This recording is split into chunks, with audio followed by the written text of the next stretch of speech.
નમસ્કાર દોસ્તો, હું આપનો મિત્ર દિનેશ કણેત આપ સર્વનું હાર્દિક સ્વાગત કરું છું આપના પોતાના સૈયારા પ્લેટફોર્મ કણેત ગાઈડન્સ પર. દોસ્તો, આજથી આપણે શરૂઆત કરીએ છીએ પત્રકારત્વ જે છે એ વિષયની. આમ તો તમારી જે ભરતી છે આ ભરતીને સંલગ્ન દોસ્તો આપણે અગાઉ બંધારણના મુદ્દાઓ, તેની સાથે સાથે દોસ્તો સાયન્સ એન્ડ ટેકના મુદ્દાઓ, તેની સાથે વારસાના જે છે એ મહત્વના ટોપિક આ જોઈ ચૂક્યા છે. આમ તો મેં તમને અહીંયા જાહેર વહીવટના લેક્ચર પણ મૂકી આપેલા છે. આ બધાની મેં તમને પીડીએફ પણ આપેલી છે, લેક્ચર પણ જે છે એ આપેલા છે, અને એમની જોડે જોડે એમના એમસીક્યુ પણ જે છે આપણે મળી ચૂક્યા છે. ઠીક છે, આવી રીતે જે છે મહત્વના કરંટ અફેર્સ, મેથ્સ, રીઝનિંગ આ પણ મેં તમને આપ્યા છે. હવે એક વસ્તુ એ ભણવાની છે દોસ્તો કે જે તમારા 25 માર્કનો પોર્શન છે આપ જે પત્રકારત્વ બાબતનો, ઘણા મિત્રોને એક પ્રકારના દિવસ દરમિયાનના સપનાઓ આવતા હોય કે સર આ 25 પેલા કરી લઈએ તો, પણ મુન્ના આ 25 છે ને આ 75 છે. ઘણા મિત્રો એવા હતા કે જે એમના પ્રોફેસર લોકો પાસે ભણવા ગયા હતા. પ્રોફેસર લોકો ડેફિનેટલી આપણા કરતા તજજ્ઞ હોય, બીકોઝ એમની પાસે બહુ સારો એક્સપિરિયન્સ હોય. પણ એ પ્રોફેસર પાસે તમારે એ વિચારવું પડે કે જે વર્તમાનની પરીક્ષા પદ્ધતિ છે કે જે તમારે સ્પર્ધાત્મક પરીક્ષા પાસ થવું છે, શું એ ભણો છો? કારણ કે તમારી પાસે તમારા જે જર્નાલિઝમના છે, માસ કોમ્યુનિકેશનના છે, એ કેટલા બધા ચોપડાઓ પડ્યા છે, એમાંથી આપણે કન્ક્લુડ કરીને થોડુંક લેવાનું છે, હે ને? ફોર એન એક્ઝામ્પલ તરીકે આ પત્રકારત્વનો આજે ઇતિહાસનો આ પહેલો લેક્ચર છે. આમાં 92 સ્લાઇડ છે અને એ પેજ વધીને 13 હું તમને આપીશ. સ્લાઇડ તો વધારે મોટી હોય બીકોઝ દોસ્તો એના ફોન્ટ મોટા રાખવા પડે તો જ આપણે દેખાય. તો કહેવાનો તાત્પર્ય એ છે કે ભાઈ આપણે કેવી રીતે આ પત્રકારત્વ બાબતના જે છે એ 12 પેજ કરી દેવા, જે આપણી પાસે બહુ મોટો સિલેબસ છે એમાંથી. આને કોમ્પિટિટિવ એક્ઝામ કહેવાય. નીચું મોઢું રાખી માત્ર વાંચવાથી પાસ નહીં થવાય. આના માટે થોડું સ્માર્ટ વે જોશે. સ્માર્ટ વે હશે તો જ પાસ થવાશે. આ હું અને તમે બહુ ભલી ભાતી સમજીએ છીએ. એટલે અમુક તો પાછા એવાય તજજ્ઞ હોય, મીડિયા હાઉસ સાથે સંકળાયેલા, એના તંત્રી પાસે ગયા હોય, તંત્રી બિચારા 2 વર્ષમાં રિટાયર થવાના હોય કે તંત્રી સાહેબ અમને કયો પત્રકારત્વમાં અમારે આ માહિતી મદદનીશની પરીક્ષા માટે શું કરવું? તંત્રી કહે મુન્ના પેલા તો આ 75 નું તો કર, આમાં તને 25 આવી જશે તો તું શું કરીશ, હે ને? સો આ બધા મુદ્દાઓ જે છે એ બનતા રહેતા હોય તો એને યાદ રાખજો. ચલો આપણે શરૂઆત કરીએ પત્રકારત્વના ઇતિહાસની. સિલેબસના અલગ અલગ પ્રકારના જે ટોપિક છે દોસ્તો પત્રકારત્વ માટેના, એ મુજબ હું તમને એક એક લેક્ચર એક એક ટોપિક વાઇઝ જે છે એ આપતો જઈશ. ઠીક છે, આવા લગભગ પત્રકારત્વના 10-15 લેક્ચર જે છે, જે કંઈ કોન્ટેન્ટ હશે એ પ્રકારના હું તમને મૂકીશ, અને આનું દરેક મટીરિયલ પણ હું તમને આપીશ, એટલે આપને લખવાની કોઈ ચિંતાનો વિષય નહીં રહે. ઈસવીસન 105 એક કાગળની શોધ ચીની અધિકારીઓએ કરી હતી, હે ને?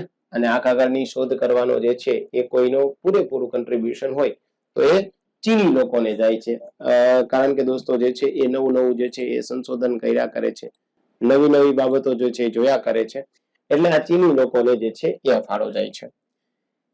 40 વર્ષ બાદ પી સેંગે નામનો વ્યક્તિ હતો, એમણે પ્રથમ ચલિત પ્રકારનો ઉપયોગ કર્યો અને 1276 ઇટાલીમાં કાગળના મિલના રૂપમાં જે છે છાપકામ શરૂ થયું.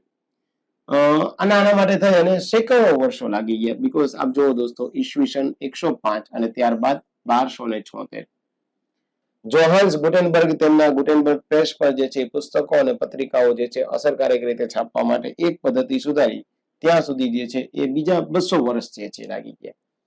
સામાન્ય રીતે દોસ્તો આપણા દેશમાં જે છે એ થોડું ડેવલપમેન્ટની ગતિવિધિઓ બીજા દેશની કમ્પેરિઝનમાં શું કામ ઓછી થાય છે? કારણ કે આપણા દેશમાં જે છે સૌથી મોટો પ્રશ્ન જો રહેતો હોય તો એ છે lack of research and development. આપણા દેશમાં ઇનોવેશન નથી થતું. આપણા દેશમાં નવી નવી શોધ કરવા બાબતમાં ક્યાંક ને ક્યાંક આપણે પાછા પડીએ. આપણે કેવું કરીએ છીએ કે અત્યાર સુધી જે છે એ બળથી જ પ્રયોગ કરીએ છીએ દરેક બાબતમાં, બાજી લેવું, બસ મગજના પ્રયોગથી કોઈકને હટાવી દેવો, આવું આપણે બહુ ઓછું વિચારીએ છીએ. અહીંયા તમને ક્વેશ્ચન આવી જશે કે હવે આના માટે પણ આપણે સારા પ્રયત્ન કરીએ છીએ, હે ને? તો એક ઇન્ડિયા ઇનોવેશન ઇન્ડેક્સ બહાર પાડવામાં આવે છે કે ભારત દેશમાં દોસ્તો જે છે એક ઇન્ડિયા ઇનોવેશન ઇન્ડેક્સ બહાર પાડવામાં આવે છે, અને એમાં નક્કી થાય છે કે ભાઈ ભારત દેશમાં જે છે એ કોઈ પણ પ્રકારના જે છે એ ઇનોવેશનની ગતિવિધિઓને જે છે એ આપણે આગળ વધારવી. તો કેમ વધારવી? તો તમારી કોમ્પિટિટિવ એક્ઝામમાં પ્રશ્ન શું હોય કે ભારત દેશમાં ઇન્ડિયા ઇનોવેશન ઇન્ડેક્સ કોના દ્વારા બહાર પાડવામાં આવે છે? તો તમારે યાદ રાખવાનું, નીતિ આયોગ દ્વારા બહાર પાડવામાં આવે છે. ક્વેશ્ચન આવા હોય. આ તો જસ્ટ તમને જે છે મેં આપેલું છે પત્રકારત્વની બાબત. કારણ કે દોસ્તો હવે દરેક એક્ઝામમાં ક્વેશ્ચન પ્રેક્ટિકલ સ્વરૂપમાં આવે છે. તમે એમ કહો સર મને 12 પેજ આપો, હું ગોખી લઉં છું. ન સેટ થાય એવી રીતે. 12 પેજ ગોખવાના નથી, એને સમજવાનું છે એનો હાર્દ શું છે. ઠીક છે? તો મતલબ કે જે છે એ ચીની જગ્યાએથી શરૂ થાય અને ત્યારથી લઈ અને ગુટેનબર્ગે જે છે એ અલગ અલગ પત્રિકાઓ પુસ્તકો જે છે એને છાપવાનું કામ શરૂ કર્યું. એટલે ગુટેનબર્ગ થી જે છે એ ઓફિશિયલ પત્રકારત્વ બાબતનો ઇતિહાસ શરૂઆત થાય. એની પહેલા જે છે છપાણું, એ તો કોઈ કાગળો છપાણા, કારણ કે કોઈ પ્રિન્ટ મીડિયાની વાત કરતા હશે એટલે ત્યારે તો કોઈ ડિજિટલ મીડિયા આવું તો કઈ હશે નહીં. આગળ વધીએ. નિકોલસ જેન્સે 1470 ની આસપાસ પ્રકાશનો માટે રોમન ટાઇપફેસની શોધ કરી, જે ગુટેનબર્ગ દ્વારા ઉપયોગમાં લેવાતા કાળા અક્ષરના ટાઇપફેસ કરતા વાંચવામાં ખૂબ સરળ હતા. મતલબ કે જે ગુટેનબર્ગે જે છે એ અગાઉ જે કંઈ પણ પ્રકારના પેજ હતા અને એમાં પોતે જે છે એ પ્રિન્ટિંગ કર્યું. એ પ્રિન્ટિંગ કરવા માટે આપણે ઘણીવાર નથી કરતા દોસ્તો કે આપણી પાસે જે છે એ માની લઈએ એક કોઈ બુક છે અને એ બુક જે છે એ કોઈ 20 રૂપિયા વાળી કોઈ બુક છે, ચોપડો તમે જેને શુદ્ધ ગુજરાતીમાં કહો. એક ગાલાનો છે જે 60 રૂપિયા 70 રૂપિયાનો આવે. તમે લખવા જાઓ તો તમને બહુ મજા આવશે. નવરાત્રી થાય અને નવરાત્રી પછી જે છે એ આપણે બેસતું વર્ષ આવે અને એ બેસતું વર્ષ પછી નવી ડાયરીઓ આવે બધી. તમારા પ્રેસમાં નવી ડાયરીઓ આવતી હશે. આ નવી ડાયરી 40 વાળી લો અને 400 વાળી લો, આમાં તફાવત થાય કે નહીં? તમને કહે હા જી સર થાય. અને 40 વાળીમાં 400 વાળીમાં આપણે એમ થાય કે ચલો ભાઈ સારી રીતે ધનતેરસની પૂજા કરીએ. 40 વાળીમાં શું થાય? જય માતાજી. અહીંયા આવું થઈ જાય. ક્વેશ્ચન શું થાય છે કે ભાઈ વ્યક્તિ જે છે એ કોઈ પણ ન્યૂઝપેપર વાંચતો હોય તો એને વાંચવા માટે ઘણીવાર ન્યૂઝપેપરની હાલત એટલી ગંદી હાલતમાં હોય કે આપણને એવું થાય કે યાર આના જેવું રાઇટિંગ તો જો કેટલા બધા ભેગા અક્ષરો જોડાયેલા છે, હે ને? એકબીજા અક્ષરનું જે છે વિવરણ, મતલબ શું થાય છે કે એની પાસે આધુનિક ટેકનોલોજી વાળું પ્રેસ નથી, એની પાસે કોઈ દેશી પ્રેસ છે. હવે તો ઘણા બધા પ્રેસ જે છે એ એવું કરતા હોય છે કે ભાઈ એમાં જે છે જ્યારે કોઈ પણ પ્રકારે છાપકામની કે પ્રિન્ટિંગની પ્રોસેસ થતી હોય ત્યારે એ પ્રિન્ટિંગ બાબતમાં જે છે એ ઘણી વખત એમાં સારો એવો કોઈ કલર મિલાવવામાં આવે છે કે પછી જે છે એ કલર જે છે એ એમાં કાગળમાં બેસી જાય અને ઘરે સુધી જે છે એ કાગળ પહોંચે તો ત્યાં જે છે એ સારી સ્મેલ આવે છે. આવું પણ ઘણા લોકો ઇનિશિયેટિવ લેતા હોય છે, હે ને? તો આ કેવું છે, રોજબરોજની જિંદગીમાં કંઈક ને કંઈક નવા રિફોર્મની વાત છે. તો ગુટેનબર્ગે જે છે એ ત્યારે જે છે એ ડેફિનેટલી પહેલી વખત જે છે પ્રિન્ટિંગ શરૂ કર્યું. પણ નિકોલસ જેન્સે જે છે એ ગુટેનબર્ગની બાબતમાં થોડોક જે છે એ વધારે અભ્યાસ કર્યો કે ચલો ભાઈ કોઈ વ્યક્તિ વાંચી શકે, નરી આંખે વાંચી શકે, એને બધા અક્ષરો ભેગા ના થાય એના માટે કંઈક હું પ્રયત્ન કરું. એને કંઈક આધુનિક ટેકનોલોજીનું જે છે એ છાપકામ શરૂ કર્યું. તે સમયના હસ્તલિખિત પુસ્તકોની નકલ કરવામાં આવી. 1530માં ક્લાઉડ ગેરામોન્ડે પ્રથમ ટાઈપ ફાઉન્ડ્રી જે છે એ ખોલી હતી. તો તમારો આ ક્વેશ્ચન ખુલી જાય કે ભાઈ ટાઈપ ફાઉન્ડ્રી જે છે એ શરૂ કરનાર વ્યક્તિ એટલે કે ક્લાઉડ ગેરામોન્ડ. 1561માં ગેરામોન્ડના મૃત્યુ બાદ ટાઇપફેસ એટલે પંચ અને મેટ્રિક્સના રૂપમાં સમગ્ર યુરોપમાં વેચાયા અને વિતરિત થયા, જેનાથી એક પ્રકારની એક ડિઝાઇન જે છે એ લોકપ્રિય બની. આને તમારે જે છે એ સ્ટાર કરીને રાખી દેવાનું. જો જેટલા ક્વેશ્ચન પૂછાવા લાયક હશે દોસ્તો એ ક્વેશ્ચન જે છે એ હું તમને મસ્ત રીતે ત્યાં સ્ટાર કરાવતો જઈશ. આનું મટીરિયલ તો હું તમને એઝ ઇટ ઇઝ આમાં જ આપીશ. તમારે શું કરવાનું, હું કોઈ એક્સ્ટ્રા વાત કરું પરીક્ષા લક્ષી તો તમારે ત્યાં ટપકાવવાનું છે. ઠીક છે? ફોરેન એક્ઝામ્પલ તરીકે જે છે દોસ્તો, આજે તમને બધાને ખબર છે કે ભાઈ આ આરબીઆઈ જે છે એ નવા કરન્સી પ્રિન્ટ કરે. આવી તમને ખબર છે કે નહીં? તમે કહેશો જી સર. આરબીઆઈ એક સ્વતંત્ર સંસ્થા છે. તમે કહો હા સર. પણ આરબીઆઈમાં જે છે એ કોણ પ્રિન્ટ કરવા માટેની જવાબદાર ડિવિઝન છે? તો આને કહેવાય security mining and printing corporation of India limited. Security and mining printing corporation of India limited, જે ડાયરેક્ટરેટ ઓફ કરન્સીની અંતર્ગત આવશે. આવો પ્રશ્ન બહુ બધી વખત પૂછાયેલો. અને તમને કોઈ બુકમાં આ પ્રશ્ન નહીં મળે, આની ગેરંટી મારી. તમારે તમારા પત્રકારત્વમાં જ્યાં ફાઇન્ડ આઉટ કરવું હોય ત્યાં કરી લેજો. જાઓ, પ્રશ્ન આવા હોય પછી તમે શું કહો, સર અમે તો કેટલું વાંચીએ છીએ, અમે વાંચીએ એવું પૂછાતું નથી. પણ મુન્ના તને પહેલા જ મેં કીધું હતું કે તું સારું વાંચ તો તું જેવું વાંચીશ એવું પૂછાશે અને એ પ્રકારનો કોન્ફિડન્સ લેવલે આવશે. પછી તમે શું કહેશો કે સર અમે તો બહુ વધારે વાંચ્યું, તો હજી તમારી પાસે સમય છે.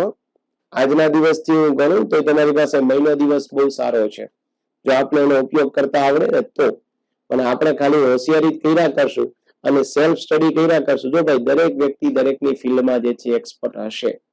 એટલે કહું છું દોસ્તો કે સારા ગાઈડન્સ સાથે પ્રિપેરેશન કરો. સીધી 49,600 વાળી સિનિયર સબ એડિટરની જે છે પોસ્ટ આવશે. અને નહીં આવો તો પછી પ્રાઇવેટ મીડિયા હાઉસમાં એઝ ઇટ ઇઝ રહેશો. મને તો કોઈ ચિંતાનો વિષય છે નહીં. તો આપણા જે છે એ સિનિયર તંત્રી મહોદયના સારા સારા શબ્દો સાંભળવાના અને આપણે કઈ બોલી ન શકીએ. જી સર, જી સર, જી સર, જુદો okay sir, okay sir, okay sir. આવું થાય. સરકારને પ્રાઇવેટમાં આટલો તો તફાવત પડે જ ભાઈ. ઔદ્યોગિક ક્રાંતિ ટાઈપ અને પ્રકાશન માટે એક નવા યુગની શરૂઆત કરશે. લોર્ડ સ્ટેનહોપ દ્વારા પ્રથમ સંપૂર્ણ કાસ્ટ આયર્ન પ્રિન્ટિંગ પ્રેસની જે છે એ શોધ સાથે ઉપયોગી કાગળનું કદ બમણું થશે. મેન્યુઅલ સમનો ઉપયોગ જે છે એ નાટકીય રીતે જે છે એ ઘટાડશે. તો આપણે યાદ રાખવાનું, લોર્ડ સ્ટેનહોપ દ્વારા પ્રથમ સંપૂર્ણ કાસ્ટ આયર્ન પ્રિન્ટિંગ જે છે એમની શરૂઆત થશે. અને હવે દિવસથી દિવસ દોસ્તો જે છે એ આપણે ત્યાં જે લેબર બેઝ જે છે એ લોકો ઘટતા જાય છે. હવે આપણે શું થાય છે કે મશીન બેઝ લોકો આવતા જાય છે. એનું રીઝન કેવું છે? હવે માની લો કે દોસ્તો જે છે અહીંયા શ્રમ આધારિત છે અને અહીંયા યંત્ર આધારિત છે. આજે કોઈ પણ પ્રકારની દોસ્તો જે છે કોઈ માઇનિંગની પ્રવૃત્તિઓ થતી હોય. આજે આપણે કહીએ છીએ કે ભાઈ સૂત્રાપાડા જે છે આપણા ગુજરાતમાં સૌરાષ્ટ્ર અને સૌરાષ્ટ્રમાં ગીર સોમનાથ અને ગીર સોમનાથમાં સૂત્રાપાડા, તે માઇનિંગની કોઈ પ્રવૃત્તિઓ થાય છે. બનાસકાંઠાના દાંતામાં જે છે દોસ્તો માઇનિંગની પ્રવૃત્તિઓ થતી હોય, આરસની. તો પેલા ત્યાં શું થતું હતું કે ભાઈ શ્રમ લોકો, પણ લોકોથી કાર્ય કરવાની જે કોઈ પણ પ્રકારની ક્ષમતાઓ હતી, આ ક્ષમતાઓ જે છે થોડી ઓછી હતી. એનાથી આઉટપુટ ઓછું મળતું હતું અને એક્યુરન્સીનો પ્રશ્ન આવતો હતો. એના સામે દોસ્તો જ્યારથી યંત્ર આવી ગયા તો આનાથી શું થાય કે ભાઈ તમને આઉટપુટ વધારે મળે અને પારદર્શિતા અને એક્યુરન્સી વધારે થાય. બટ આનાથી સામેની બાજુ નુકસાન થાય. નુકસાન શું થાય કે આનાથી જે છે એ બેરોજગારીનો જે છે એ સૌથી મોટો પ્રશ્ન ઉદ્ભવે. કારણ કે હવે દરેક જગ્યાએ જે છે એ મશીનના આધારે કામ કરવામાં આવતું હોય. પેલા જે છે એ શ્રમના આધારે, વ્યક્તિના આધારે કામ કરવામાં આવતું. તો 100 વ્યક્તિ જોતા હતા. હવે એ 100 વ્યક્તિનું કામ જે છે એ 90 વ્યક્તિનું કામ કોને કરી દીધું છે? મશીને કરી દીધું. તો 10 વ્યક્તિની જરૂર પડી. તો રિમેનિંગ જે 90% છે, તો આ 90 જે વ્યક્તિઓ છે એ તો શું થયા? બેરોજગાર થયા. તો અલ્ટિમેટ તો દેશના જે છે માળખામાં જે છે અર્થતંત્રની દ્રષ્ટિએ ખરાબ. તો પેલા જે પ્રિન્ટિંગમાં જે છે એ બધા કામ કરતા હતા, હવે તો જે છે મશીનો આવી ગયા. આના લીધે જે છે નુકસાની થઈ. આ ન થવું જોઈએ. 1880માં હાફ ટોન પ્રક્રિયા વિકસાવવામાં આવી, જેનાથી પ્રથમ ફોટો પૂર્ણ સ્વરની શ્રેણીમાં જે છે છાપવામાં આવ્યો. અને આનાથી જે છે એ ટેબ્લોઇડ્સની લહેર શરૂ થઈ. એક નવો ક્રેઝ જે છે એક પ્રકારનો શરૂ થયો. Celebrities, New York daily news, New York daily mirror જેવા ટેબ્લેટ્સ જે છે એ રુડોલ્ફ વેલેન્ટિન જે છે એ જેવા સ્ટાર ફોટો સ્પ્રેડ, ક્યારેક વાસ્તવિકતા, ક્યારેક કમ્પોઝ ગ્રાફ અથવા તો મેનિપ્યુલેશન જે છે પ્રકાશિત થયા અને ભારે સફળતા મળી. તો પેલા શું થતું હતું કે ભાઈ લોકો જે છે માત્ર ને માત્ર છાપકામ કરી દેતા હતા. આ છાપકામ કરી દેતા હતા તો ઇનફ થતું હતું. પણ લોકોને જે છે માત્ર વાંચનની પ્રક્રિયાની સાથે સાથે કોઈ થોડું એન્ટરટેનમેન્ટ બી જોઈએ છે. તો જો એન્ટરટેનમેન્ટ જોઈએ તો એના માટે તમારે કોઈક સેલિબ્રિટીના ફોટા છાપવા પડે. અને એના માટે થઈ આજે આપણે નથી રીલ્સના જમાનામાં જે છે એ મોદીજીનો કોન્વોય આવતો હોય તો મોદીજીના કોન્વોય, વાવ યાર 35 કાર એક સાથે, એનએસજી કમાન્ડો. મોદીજી વિશે આપ બધું જ લખી દો, પણ મોદીજીની જે છે પાઘડી, આપ માની લે કે તમારા તંત્રી મહોદય તમને એવું કે ભાઈ 15મી ઓગસ્ટમાં જે છે મોદીજીએ લાલ કિલ્લા ઉપરથી ભાષણ આપ્યું, આ બાબતનું ભાષણ તું તૈયાર કરી દે. તમે કહો જી સર, ડન. તમે કે ભાઈ એનો આર્ટિકલ લખી દેવો તું સારો એવો. તમે કે જી સર, પણ એ આર્ટિકલમાં તમે જે છે એ આ 15મી ઓગસ્ટે આપણે ત્યાં જે ટેબલો છે એ ટેબલો જ જે છે એ ન કોઈ પ્રકારનો ફોટો મૂક્યો હતો. એક આખા પેજમાં તમે મસ્ત મજાનું જે છે એ વિવરણ કરી દીધું. તમે ટેબ્લોનું લખ્યું ખરી, પણ આજે સામાન્ય માણસને તો ખબર જ નથી કે ટેબ્લો શું છે. અને તમારું ન્યૂઝપેપર તો સમાજના પછાત વર્ગ, સમાજના છેવાડાના માનવી, ગ્રામ્ય વિસ્તાર સુધી પહોંચે છે. અને ગ્રામ્ય વિસ્તાર સુધી પહોંચે છે તો એને ટેબ્લો દર્શાવવા માટે તમારે એને કેવું પડશે કે ભાઈ જે કોઈ પણ પ્રકારના પ્રદર્શન કરવામાં આવતા હોય એમાં અલગ અલગ રાજ્યની કૃતિઓ હોય છે, અલગ અલગ મંત્રાલયની કૃતિઓ હોય છે, એ તમારે જોવી પડશે. આમાંથી હું તમને એક બીજો પ્રશ્ન આપું છું. આપણે ત્યાં જે છે એ લાલ કિલ્લો જે છે એ લાલ કિલ્લામાંથી 15મી ઓગસ્ટનો રોજ કાર્યક્રમ થાય છે. અને જે છે એ આપણે ત્યાં રાષ્ટ્રપતિ ભવનની સામે રાજપથ છે. એને આ રાજપથમાં જે છે એ શું થાય તો કે 26મી જાન્યુઆરી. હવે સમજો એમાંથી પ્રશ્ન શું છે, તમને પાછા અમુક જે છે એ કોમ્પિટિટિવ એક્ઝામના તજજ્ઞ બહુ હોય. આ કોમ્પિટિટિવ એક્ઝામમાં થોડાક તજજ્ઞને ઓછા રાખવાના હતા ને, યાદ રાખવાનું. તમને શું કે ભાઈ લાલ કિલ્લો એટલે 15મી ઓગસ્ટ. 15મી ઓગસ્ટે દેશ આઝાદ થયો, અને દેશ આઝાદ થયો એટલે ભારતના પીએમ જેના નામે વાસ્તવિક રીતે દેશ ચલાવવામાં આવે છે, એટલે ત્યાંથી જે છે એ લાલ કિલ્લામાંથી આપણે ઝંડો ફરકાવીએ. અને એની સામે આપણે જે છે એ રાજપથ એટલે દિલ્હીમાં જે છે રાષ્ટ્રપતિ ભવનની સામેનો રસ્તો, અને ત્યાં જ 26મી જાન્યુઆરી એટલે કે જેના નામથી બંધારણ ચાલે છે રાષ્ટ્રપતિ. વાહ વાહ સર, તાલિયા તાલિયા તાલિયા તાલિયા તાલિયા તાલિયાની અહીંયા આપણે ત્યાં દોસ્તો જે છે એ જેવી રીતે આપણા રાજ્યનું સચિવાલય છે એવી રીતે હવે આપણા કેન્દ્રનું સચિવાલય બની ગયું છે નવું. પેલા આપણે જૂનું હતું તેને north block and south block બોલતા હતા.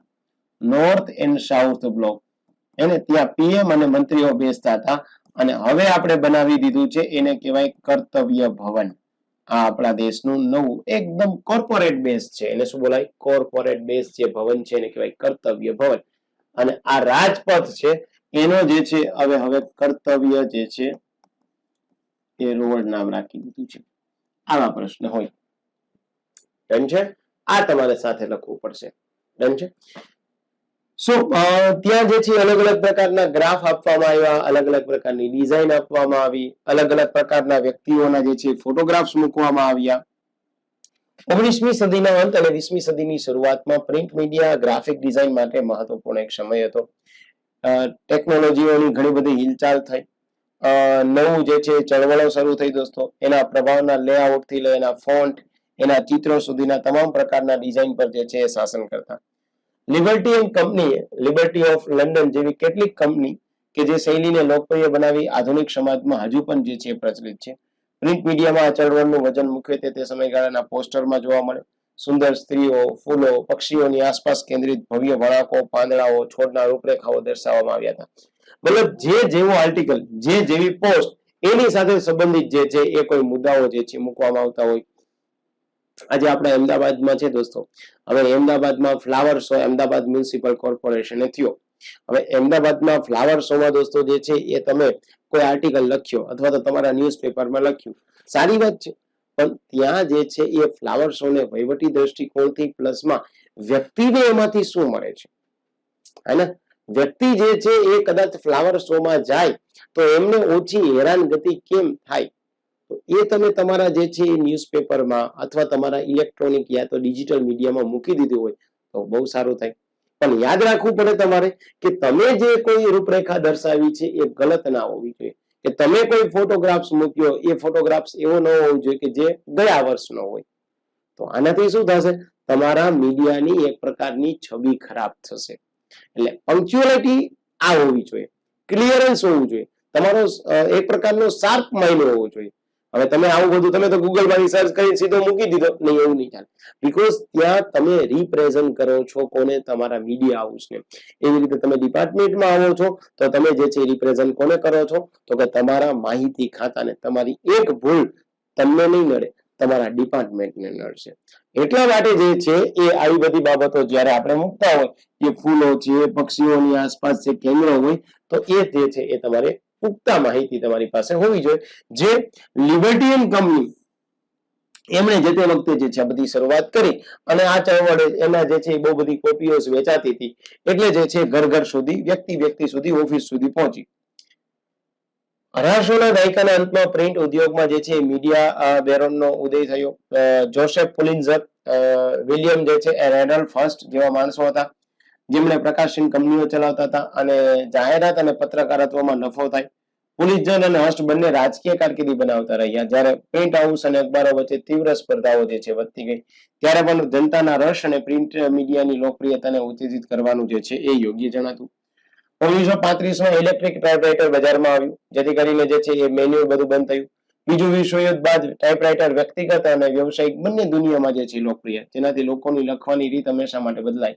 કેટલાક ટાઈપરાઇટર્સમાં વિનિમય કારતૂસ સાથે વિવિધ ફોન્ટનો ઉપયોગ થતો અને જે છે એ ચલ લીડિંગ જે છે ઓફર કરવામાં આવતું હતું, હે ને. પેલા દોસ્તો જે છે જ્યારે કોઈ પણ પ્રકારનું છાપકામ કરવા માટે તો આધુનિક ટેકનોલોજી નહોતી, ત્યારે મેન્યુઅલી ગતિવિધિઓ વધી અને સાદા સિમ્પલ જે છે એ પ્રિન્ટરો હતા. ત્યાર પછી ટાઈપરાઇટર આવ્યા.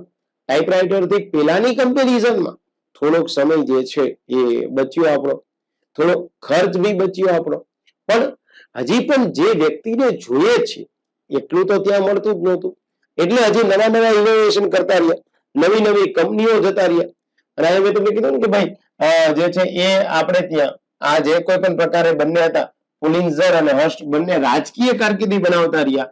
એટલે અલ્ટિમેટ આ બાબતમાં જે છે થોડોક સમય જે છે અને ગતિવિધિઓ એ મીડિયા હાઉસની જે છે અખબારો વચ્ચેની તીવ્ર સ્પર્ધાઓ જે છે એક પ્રકારે વધતી ગઈ. અને 20મી સદીમાં ટાઈપ ફોન્ટનો વિકાસ જે છે ચાલુ રહ્યો. અને કારણ કે પ્રથમ વિસ્તૃત ફોન્ટ પરિવારો જેવા ચોક્કસ ફોન્ટના વિવિધ પ્રકારો સામેલ થયા, વિકસાવવામાં આવ્યા. આ વલણ ચેલ્ટનહામ જે છે એમણે જે છે એ વિકસાવ્યું. ત્યારબાદ દોસ્તો જે છે એ ફ્યુચરા પોલ રેનર દ્વારા ડિઝાઇન કરાયેલું, લ્યુસિડા 1985માં ચાર્લ્સ બિગેલો, ક્રિસ હોમ્સ દ્વારા જે છે ડિઝાઇન કરેલું, જેવા ટાઈપ ફેસનો જે છે એક પ્રકારે સમાવેશ થતો. તો આવા અલગ અલગ પ્રકારે જે છે એ ઉદય થયા, અલગ અલગ પ્રકારના જે છે એ મીડિયા હાઉસ સામે આવતા ગયા, અલગ અલગ પ્રકારના જે છે એ લોકોએ આ બાબતમાં ગ્રાફિક ડિઝાઇનરનું જે છે એ કામ ચાલુ કર્યું.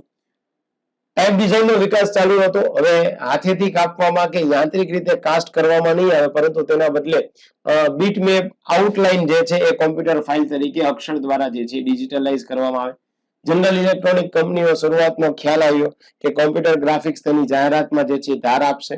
ત્યારબાદ IBM ઇન્ટરનેશનલ બિઝનેસ મશીન અને વ્યાપારી ધોરણે જે છે ગ્રાફિક કોમ્પ્યુટર જે છે બહાર પાડ્યું કે ભાઈ હવે તો ટાઈપરાઇટરનો જમાનો જતો દીધો.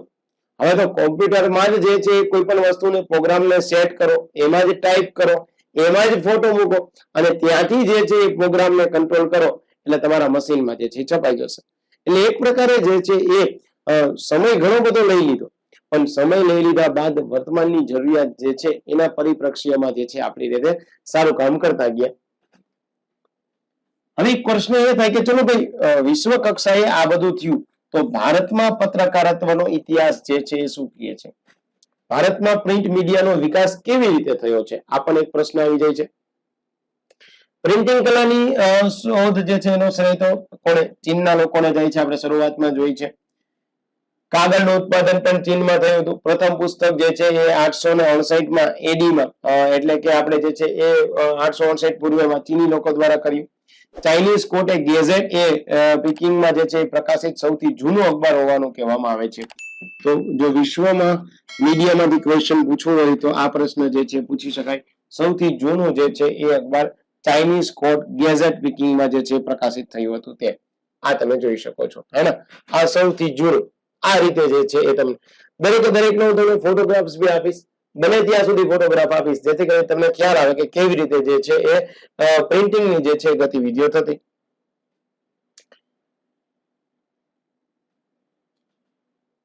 ત્યારબાદ 15મી સદીમાં જર્મનીના મેઇન શહેરના જે છે સુવર્ણકાળ જોન ગુટેનબર્ગ મોબાઈલ ટાઈપ વિકસાવ્યો.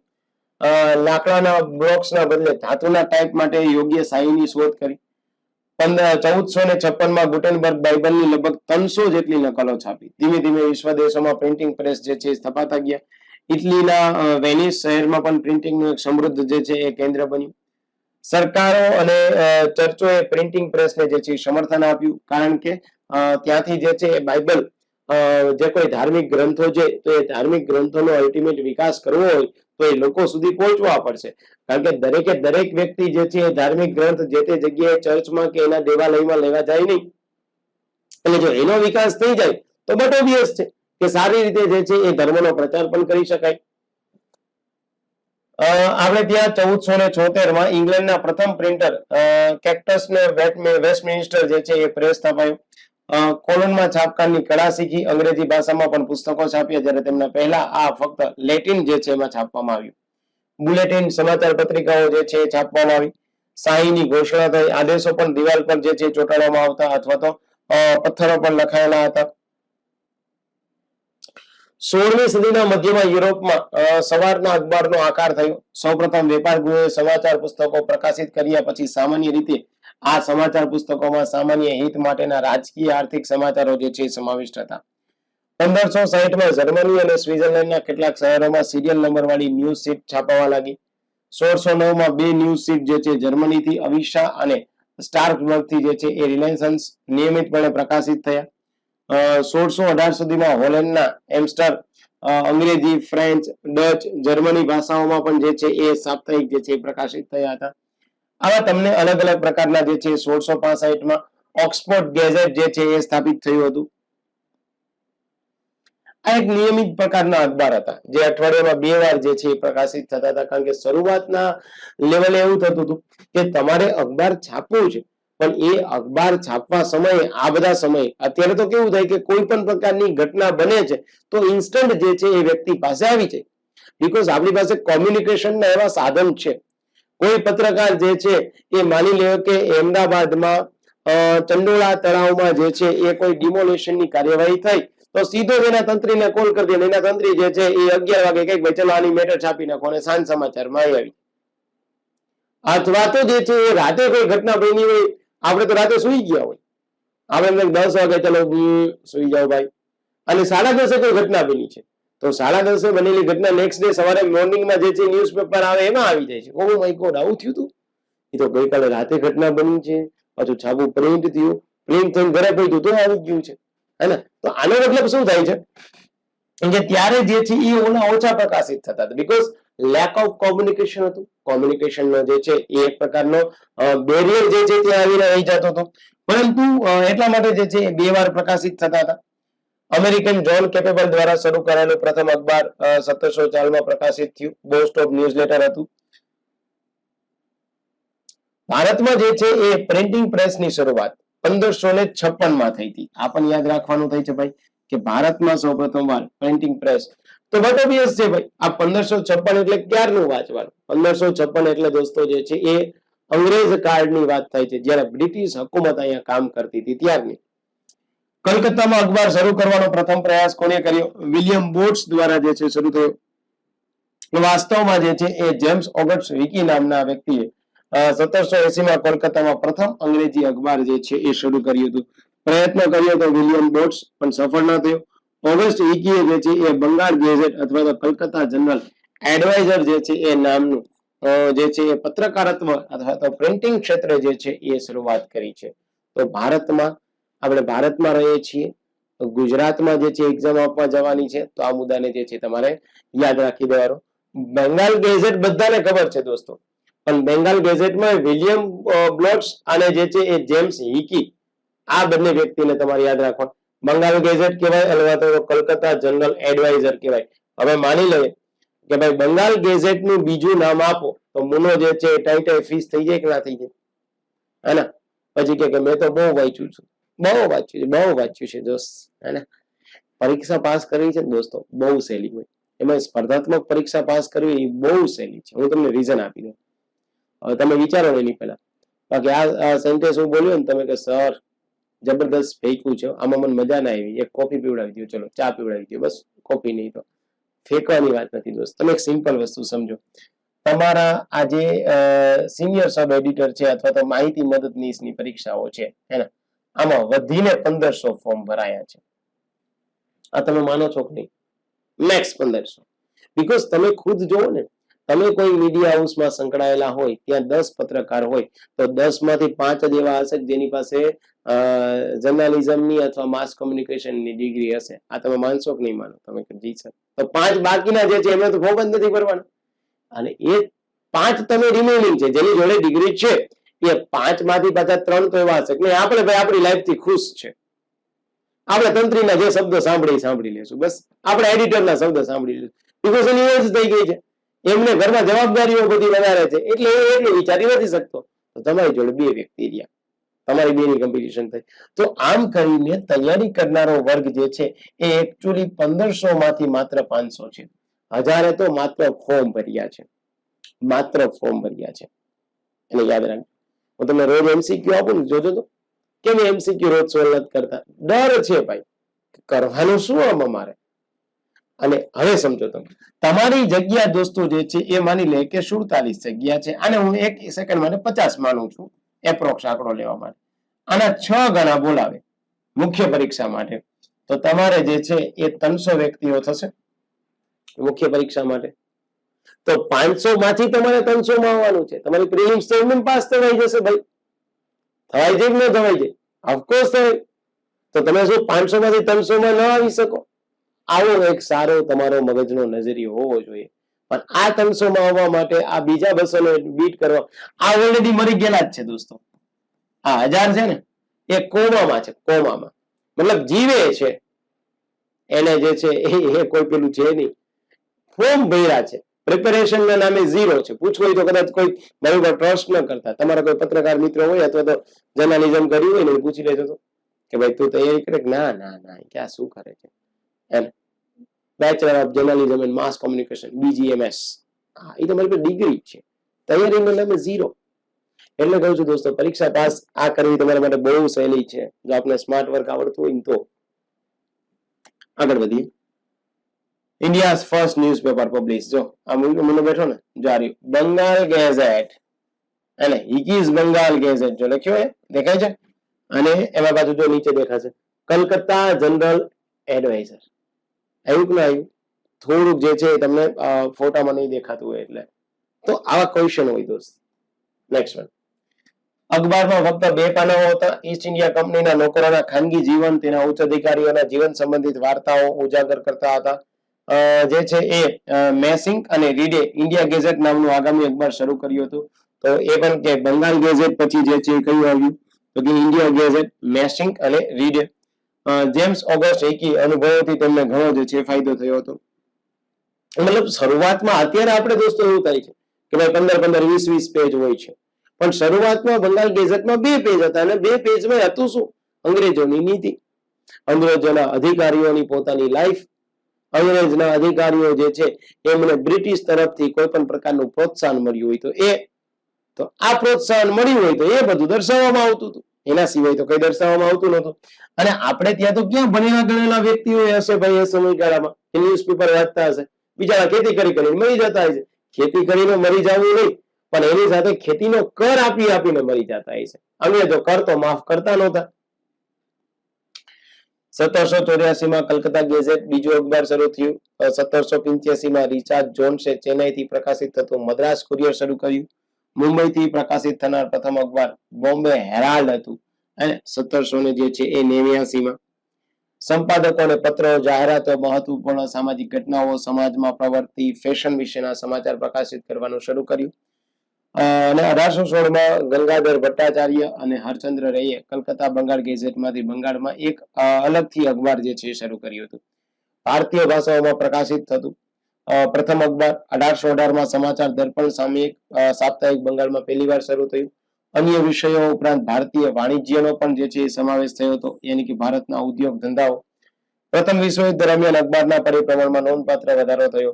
સમયગાળા દરમિયાન વિદેશી ઉત્પાદકો, ભારતીય ઉત્પાદકો પણ એક પ્રકારની તીવ્ર જે છે સ્પર્ધા મળી. અત્યારે આપણે કહીએ છીએ ને કે ભાઈ ડોનાલ્ડ ટ્રમ્પ છે, એ ડોનાલ્ડ ટ્રમ્પની પોતાની નીતિઓનો વિરોધ કરવા માટે ભારતે જે છે સ્વદેશી અપનાવવું જોઈએ. તો ત્યારે પછી શું થતું હતું કે ભાઈ આપણે ત્યાં જે છે કોઈ પણ પ્રકારનું ભારત દેશને આત્મનિર્ભર કરવું હોય તો અન્ય કોઈ પણ રાષ્ટ્ર ઉપર જે છે નિર્ભરતા આપણે ઘટાડવી પડે. આ નિર્ભરતા તમે જો ઘટાડશો તો અલ્ટિમેટ તમને જે છે બેનિફિટ થશે. તો આપણા ઘર આંગણે જ બધી વસ્તુઓ રહેશે. અન્યથા શું થશે ભાઈ? તો કે અન્યથા ઘટનાઓ એવી બનતી જશે કે આપણા દેશમાં જે છે એ કોઈ અન્ય રાષ્ટ્રમાં ઉત્પાદિત થયેલી વસ્તુ વેચાશે. તો એનાથી આપણને તો કોઈ બેનિફિટ જ ન થયો. ઉલટાનો એને આપણે કર આપવો પડ્યો, ટેરિફ આપવો પડ્યો. તો એ રાષ્ટ્રને જે છે નુકસાની થઈ. કેટલાક જૂના અખબારોમાં ગુજરાતી પ્રકાશિત થયા. 1832 માં મુંબઈથી પ્રકાશિત થયું. 1838 માં અંગ્રેજીમાં પ્રકાશિત થયું ટાઈમ્સ ઓફ ઇન્ડિયા મુંબઈ. વગેરે જે છે તમને પ્રકાશનો જોવા મળે. 1952માં વિશ્વમાં લગભગ 7,000 દૈનિક અખબારો અને કુલ પરિભ્રમણ 230 મિલિયન જેટલું હતું. અને આપણે ત્યાં જે છે 1969માં દૈનિક અખબારોની જે છે સંખ્યા વધી અને ઓલમોસ્ટ 8,100 જેવી જે છે થવા પામી હતી. દૈનિક અખબારોનો આંકડો છે એમાં ઘણા બધા જે છે પ્રાદેશિક પ્રાંતીય અખબારો છે. એટલા યુનાઇટેડ સ્ટેટ્સ યુએસ માંથી 14,000 જેટલા પ્રાદેશિક અથવા તો પ્રાંતીય અખબારો જે છે અપાતા. ઠીક છે. તો આ બધી બાબતો શું છે? સમાચારના ઇતિહાસ જે છે એની સાથે સંબંધિત છે. પત્રકારત્વનો ઇતિહાસ જે છે અહીંથી ચાલુ થયો. આમાંથી દોસ્તો તમને હાર્ડલી 2 કે 3 ક્વેશ્ચન જે છે મળી શકશે. હે ને? જ્યાં જ્યાં મેં તમને સ્ટાર કરવાનું કીધું, સ્ટાર કરવાનું એટલા માટે કીધું કે એને તમે અંડરલાઈન કરી દેવાય. જેથી કરીને શું થાય કે નેક્સ્ટ ટાઈમ તમે જ્યારે વાંચો ને ત્યારે એટલું જ વાંચવાનું હોય તો તમારો ટાઈમ ડ્યુરેશન જે છે એ ઘટી જશે. ઠીક છે. હવે જો સમાચાર એટલે એવી વસ્તુ કે તમારા જીવનમાં રોજિંદા અનુભવો સમાચાર શું બનાવે છે. જોન બોગાર્ટ જે છે એમણે ટિપ્પણી કરી કે સમાચારનો પર્યાય બની ગઈ છે. જ્યારે કૂતરો માણસને કરડે ત્યારે સમાચાર નથી હોતા કારણ કે તે ઘણીવાર જે છે એ બને છે. હવે તમે કૂતરો માણસને કરડે છે અને એ વસ્તુ તમે છાપો છો તેનો શું મતલબ છે? હા, આવો કેવો કોઈ રોગ ફેલાય ઘણા બધા લોકોને અસર કરતી હોય કારણ કે પત્રકારત્વમાં તમારો પહેલી બાબત હોય કે સમાજ લક્ષી બાબતો લખવી, સમાજને અનુકૂળ બાબતો લખવી. એમાં સમાજની વાસ્તવિક પરિસ્થિતિને પણ તમારે દર્શાવવી જોઈએ. રોજે રોજ જે છે કે કોઈ ન્યૂઝપેપરમાં એક્સિડન્ટની જ બાબતો આવે તો લોકોમાં એક ડર થાય. હે ને? આજે ઘણી વખત જે છે આપણામાં અવેરનેસ હોય ને તો એ પણ આપણા માટે બહુ મોટું નુકસાનદાયક થાય. તમને દરેક રોગ બાબતની જાણકારી છે, બધા રોગ બાબતે જાણ તો તમને થોડીક નાની તકલીફ થશે ને તમને એમ થશે કે મને કેન્સર નહીં હોય ને. સપોઝ કે તમને જે છે બ્લેક સ્પોટ થઈ ગયા હોય, તમે સાંજે જે છે બ્રશ કરો છો સુવા સમયે તમે જો કહીએ એ તો બ્લેક સ્પોટ થઈ ગયા છે. મેં તો એક યુટ્યુબમાં લેક્ચર જોયો તો યુટ્યુબમાં એક રીલ્સ જોઈ હતી કે ધ્યાન से देखिए ये है कैंसर. તો મતલબ શું થાય કે વધારે પ્રકારના જે છે એ ડરામણા જે છે ન્યૂઝ અલ્ટિમેટ વ્યક્તિને જે છે એક પ્રકારનો ફિયર ઉભો કરે. તો બધી જ બાબત હોવી જોઈએ. ઘણા બધા ન્યૂઝપેપરો હોય છે મેં જોયા છે એ ન્યૂઝપેપરમાં જે છે એ પોઝિટિવ જ આપવામાં આવતું હોય. આઈ થિંક સો લગભગ દિવ્ય ભાસ્કર છે કે દિવ્ય ભાસ્કરે એક પ્રકારની મુહિમ ચલાવી હતી કે ભાઈ મંડે પોઝિટિવ, સન્ડે પછી મંડે કે ભાઈ મંડે ઓલવેઝ ન્યૂઝ એવા જ આપવા કે જેમાં પોઝિટિવ જ ન્યૂઝ હોય, જેમાં મારફાડના ને અકસ્માતના ને દુર્ઘટના ને એવા નહીં. કોઈ પોલિટિકલી, કોઈ હેલ્થ, કોઈ ફેશન, કોઈ ફિનાન્સ, કોઈ કોર્પોરેટ, સ્પોર્ટ્સ, આવા જ ન્યૂઝ આપવા છે. ધર્મને લગતા ન્યૂઝ આપો, સારી વાત છે, પણ ધર્મને લગતા કોઈ ડર માહોલ જે છે એ ગંદો કરે તો આ તો અફવા ફેલાઈ જશે. હે ને? આ ન થવું જોઈએ. જો કોઈ માણસ કૂતરાને કરડે છે તો સમાચાર છે, ભલે સાચું લાગે ક્યારેક જે છે કૂતરો માણસને કરડે છે તે પણ સમાચાર બની જતા હોય. આ એક એક્ઝામ્પલ છે, તમારે ધ્યાનમાં રાખવા નથી.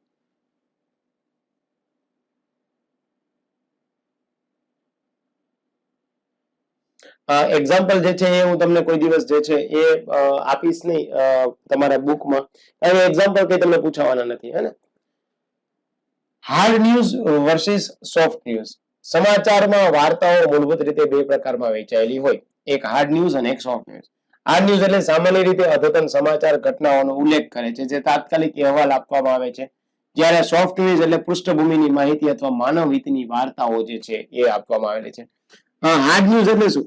અદ્યતન સમાચાર અને ઘટનાઓનો ઉલ્લેખ તમને જે છે ત્યાં તાત્કાલિક અહેવાલ આપવામાં આવે છે. એટલે આજે તમે જોયું હશે કે કોવિડ દરમિયાન તમે જે છે એ ડેટાઓ અપ ટુ ડેટ આપતા હતા કે ભાઈ આજે કોવિડમાં જે છે એ એટલા વ્યક્તિઓના નિધન થયા, આજે આ રાજ્યમાં જે છે એ આવી પ્રકારની હોસ્પિટલો જે છે એ ઊભી કરવામાં આવી.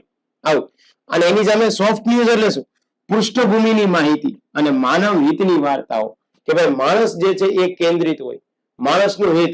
તો કે ભાઈ હવે પછી જે છે એ જમ્મુ કાશ્મીરમાં જે છે એ કોઈ પણ પ્રકારનો આતંકવાદી હુમલો થયો અને આતંકવાદી હુમલા પછી પણ ત્યાં લોકોની અવર જવર ફરીથી શરૂ થઈ અને હવે જમ્મુ કાશ્મીરમાં જે છે એ બોલિવૂડના મૂવીના ડિરેક્ટર લોકો જે છે એ મૂવી શૂટ કરવા જાય અને ત્યાંથી તમે આખો ઇતિહાસ મૂકો કે કઈ મૂવી જમ્મુ કાશ્મીરમાં જે છે શૂટ કરી. આ ન્યૂઝ કેવા થયા? સોફ્ટ ન્યૂઝ થયા.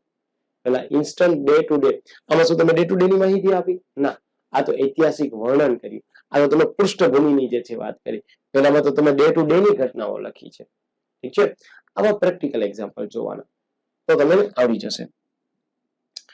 રાજકારણ છે, યુદ્ધ છે, અર્થશાસ્ત્ર છે, ગુના અને પહેલા સખત સમાચાર માનવામાં આવતા, જ્યારે કલા, મનોરંજન, જીવનશૈલીને જે છે પ્રકારના નરમ સમાજ, આ રહ્યું મનોરંજન, મેં તમને કીધું ને મૂવી એટલે એક પ્રકારનું શું થયું, મનોરંજન થયું. વધુ ને વધુ આ રેખાઓ ઝાંખી થવા માંડી. શું રાજકારણીના અંગત જીવન વિશેની વાર્તાઓ રાજકારણ છે કે મનોરંજન છે? એક પ્રશ્ન થવા માંડ્યો કે ભાઈ કોઈ પણ પોલિટિકલ છે, કોઈ પણ મોદીજીની અંગત જીવન વિશેની વાત કરી નાખો, રાહુલ ગાંધીના અંગત જીવનની વાત કરી નાખો, અખિલેશ યાદવ, એમના પત્ની ડિમ્પલ યાદવ, આ બધી લાલુ યાદવનો પરિવાર, તો લાલુ યાદવના પરિવાર વિશે તમે લખો છો તો એ રાજકારણની અંગત જીવનની વાર્તા ગણવી કે એને પ્રત્યે લોકોનું મનોરંજન ગણો? શું નિવૃત્તિ માટે વહેલા રોકાણ કરનાર મહત્વના વિશેના લેખો વ્યવસાય વાર્તા છે કે જીવનશૈલી છે? નિવૃત્તિ જે છે થાય અને ત્યારે જે પૈસાઓ આવે છે એને ક્યાંક રોકવા, જેથી કરીને નિવૃત્તિ પછીની આજીવિકા ચાલે છે, એ એક સમાચાર વ્યવસાય બનાવવો કે પછી એ વ્યક્તિની જીવનશૈલી માટે લેવું, એ તમારે ડિસાઈડ કરવાનું છે. તો ફક્ત વિષય વસ્તુ પણ નિર્ણય લેતા તે કહેવું જે છે એ મુશ્કેલ બને છે. સખત નરમ સમાચાર વચ્ચેનો એક તફાવત પ્રસ્તુત સ્વર છે. સખત સમાચાર વાર્તા વાસ્તવિક અભિગમ અપનાવે છે, શું થયું, કોણ સામેલ હતું, ક્યાં અને ક્યારે બન્યું, અને નરમ સમાચાર વાર્તા વાચકનું મનોરંજન કરવાનું, સલાહ આપવાનો પ્રયાસ કરે છે. તમે અખબાર અથવા તો ટીવી વાર્તાઓ જોઈ તમે ઉપયોગ કરી શકો તેવા સમાચારનું જે છે એ વચન આપે છે. કસરત કરતા પહેલા યોગ્ય રીતે સ્ટ્રેસ લેવું, સ્ટ્રેસ કેવી રીતે કરવું, નવું કોમ્પ્યુટર ખરીદતી વખતે શું ધ્યાનમાં લેવું, તે અંગેના ઉદાહરણો જે છે હોઈ શકે.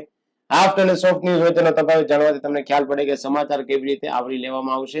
વિવિધ ન્યૂઝ મીડિયા કયા પ્રકારની વાર્તાઓ પ્રકાશિત કરશે. તો એક સખત સમાચાર એટલે મોટી સંખ્યામાં વાચકો, વ્યાખ્યાનો, દર્શકો માટે મહત્વપૂર્ણ. આમાં સરકારના, રાજકારણના, વિદેશી બાબતોના, હમણાં તમે જોયું કે ભાઈ અફઘાનિસ્તાન જે છે એના વિદેશ મંત્રી જે છે એ ભારતમાં આવીને ગયા, તો તમને અફઘાનિસ્તાનના વિદેશ મંત્રીની યાત્રા જે છે એની સાથે સંકળાયેલું. ધર્મ, અર્થશાસ્ત્ર, અદાલતોમાં તમને એ ખબર પડવી જોઈએ કે ભાઈ આપણે ત્યાં અદાલતો છે તો એ હાઈકોર્ટ છે, અને એ હાઈકોર્ટ 25 હાઈકોર્ટ છે, જેમાંથી 7 હાઈકોર્ટ જે છે આપણી કેવી કહેવાશે, તો કે સંયુક્ત હાઈકોર્ટ કહેવાશે. તો તમારો એક્ઝામમાં પ્રશ્ન પૂછી લે કે દેશમાં ટોટલ કેટલી હાઈકોર્ટ છે કે જે તમારી સંયુક્ત છે, મતલબ કે એક કરતા વધારે પ્રદેશના કેસ ત્યાં જાય છે. ફોર એક્ઝામ્પલ બોમ્બે હાઈકોર્ટ, તો ત્યાં જે છે દીવ, દમણ, દાદરા નગર હવેલી, મહારાષ્ટ્ર, ગોવા, આ 5 પ્રદેશના કેસ ત્યાં થાય છે, તો એ તો સંયુક્ત હાઈકોર્ટ થઈ. ગુવાહાટી, આસામ, અરુણાચલ પ્રદેશ, નાગાલેન્ડ, મિઝોરમ, ચારેયના કેસ એક જગ્યાએ જાય. આવા કેટલા 7 છે, આનો મેં બંધારણમાં લેક્ચર મૂક્યો છે, આપ જોજો. સો આ પ્રકારની ઘટનાઓ જે છે આપણી સામે આવતી હોય. સોફ્ટ સમાચારના ઘટકોને જોડે છે. આધારિત વાર્તા પછી મીડિયા મોટા સમાચાર જે છે બની જાય છે અને સમાચાર સામયિકોનો એક પ્રકારનો સમાવેશ થાય છે. ઓકે, તો એક તો soft news versus hard news, આનો ભેદ જે છે એ સમજવો પડે. બીજું કે ભાઈ સોર્સિસ કયા હોય. આજે તમે સમાચાર પત્રો છાપશો તો એનો સોર્સ શું હોય છે? એક તો લોકો પાસેથી તમને કઈ માહિતી મળે કે ભાઈ અહીંયા એક દબાણ હટાવવામાં આવવામાં છે અને દબાણ હટાવવા માટે થઈ અને અમને કોઈ પણ પ્રકારની નોટિસ આપવામાં નથી આવી, સીધું દબાણ હટાવવામાં આવ્યું છે અને કોલ થયો, સીધા તમે તમારું જે છે એ વિડીયો રિપોર્ટર અને જે છે વિડીયોગ્રાફી કરનાર અને રિપોર્ટર બંને પહોંચી ગયા. તો એક પ્રશ્ન તમને આવો પૂછી શકાય કે ભાઈ બંધારણમાં અંતિમ સત્તા કોની? આ યાદ રાખજો. બંધારણમાં અંતિમ સત્તા અહીંયા લખી રાખે ઓપ્શનમાં રાષ્ટ્રપતિની દોસ્તો લોકો છે. જીપીએસસી એ 20/4/2025 એડવર્ટાઇઝ નંબર 240 ક્લાસ 1-2 ની પરીક્ષા લીધી, એમાં પ્રશ્ન પૂછાય. હું તમને દરેક જગ્યાએ જ્યાં પ્રશ્ન પૂછાણો હશે ત્યાં કહેતો રહીશ. એક તો દોસ્તો તમને સમાચારનો સ્ત્રોત કોઈ પત્રોના માધ્યમથી મળતો હોય, કોઈ કોન્ફિડેન્શિયલ માહિતી સરકારની એક ડિપાર્ટમેન્ટમાંથી બીજા ડિપાર્ટમેન્ટમાં પહોંચી.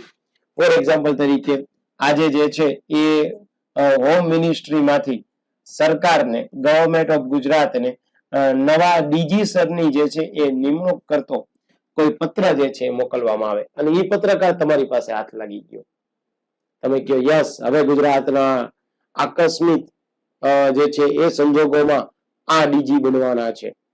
તમે કહો કેમ આકસ્મિક? તો કે બીજા બધા વ્યક્તિઓને સાઇડલાઇન કરી દેવાના થાય છે, એનાથી સિનિયર છે એને પણ નથી બનાવવાના, કારણ કે સરકારે આવી રીતે ભલામણ કરી છે. તમારી પાસે પત્ર હાથમાં આવી ગયો, કોઈ પુસ્તક, કોઈ ફાઇલ, કોઈ ફિલ્મ છે, હેના, કોઈ ફિલ્મ, એમાં કોઈ સંદેશો આપ્યો છે, એ સંદેશા બાબતના તમે જે છે મૂવીના રિવ્યુ, કોઈ ટેપ હોઈ શકે. પત્રકારો સમાચાર વાર્તાઓને એક સાથે મૂકવા માટે જે કંઈ પણ વાપરે છે, જો તમે ઘટનાઓ, મુદ્દાઓ પર અહેવાલ આપવા માંગતા હોય, તમારા પ્રેક્ષકોને વિશ્વ સમજાવવા માંગતા હોય, તો જે છે એ સ્ત્રોત ખૂબ જ મહત્વપૂર્ણ. વ્યક્તિનો સ્ત્રોત કયો છે એ સૌથી વધારે અગત્યનું થાય. જેટલો સારો સ્ત્રોત એટલી સારી માહિતી તમે જે તે લોકો પાસે પહોંચાડી શકો. સ્ત્રોત સારો નથી તો તમે કઈ પહોંચાડી શકશો નહીં ભાઈ. પત્રકારો પોતાના અવલોકનમાં જે છે એ શક્ય તેટલું કામ કરવાનો પ્રયાસ કરે, ઘણીવાર શક્ય નથી. પત્રકાર ત્યાં પહોંચે તે પહેલા કેટલીક ઘટનાઓ અથવા મુદ્દાઓ પૂર્ણ થઈ ગઈ હોય. હા, કોઈ જગ્યાએ મારીના દ્રશ્ય થયા છે, કોઈ જગ્યાએ જે છે લૂંટ થઈ છે, પત્રકાર ત્યાં જે છે કદાચ 20 મિનિટમાં પહોંચે, ત્યાં બધું જ જે છે રફે દફે થઈ ગયું હોય, આવું પણ બને. એક ટોળા દ્વારા હિંસક હુમલો થયો, મોબ લિંચિંગ, આપ નામ સાંભળ્યું છે ને, મોબ લિંચિંગ. મોબ લિંચિંગ એટલે શું? ટોળા દ્વારા જે છે અનધિકૃત રીતે જે છે હુમલો કરો. પણ તમે ત્યાં 15 મિનિટમાં પહોંચ્યા અને ત્યાં પોલીસે જે છે એ લાઠીચાર્જ કરી અને વેરવિખેર કરી નાખ્યું, તો કોઈ પ્રશ્ન જ નહીં રહે.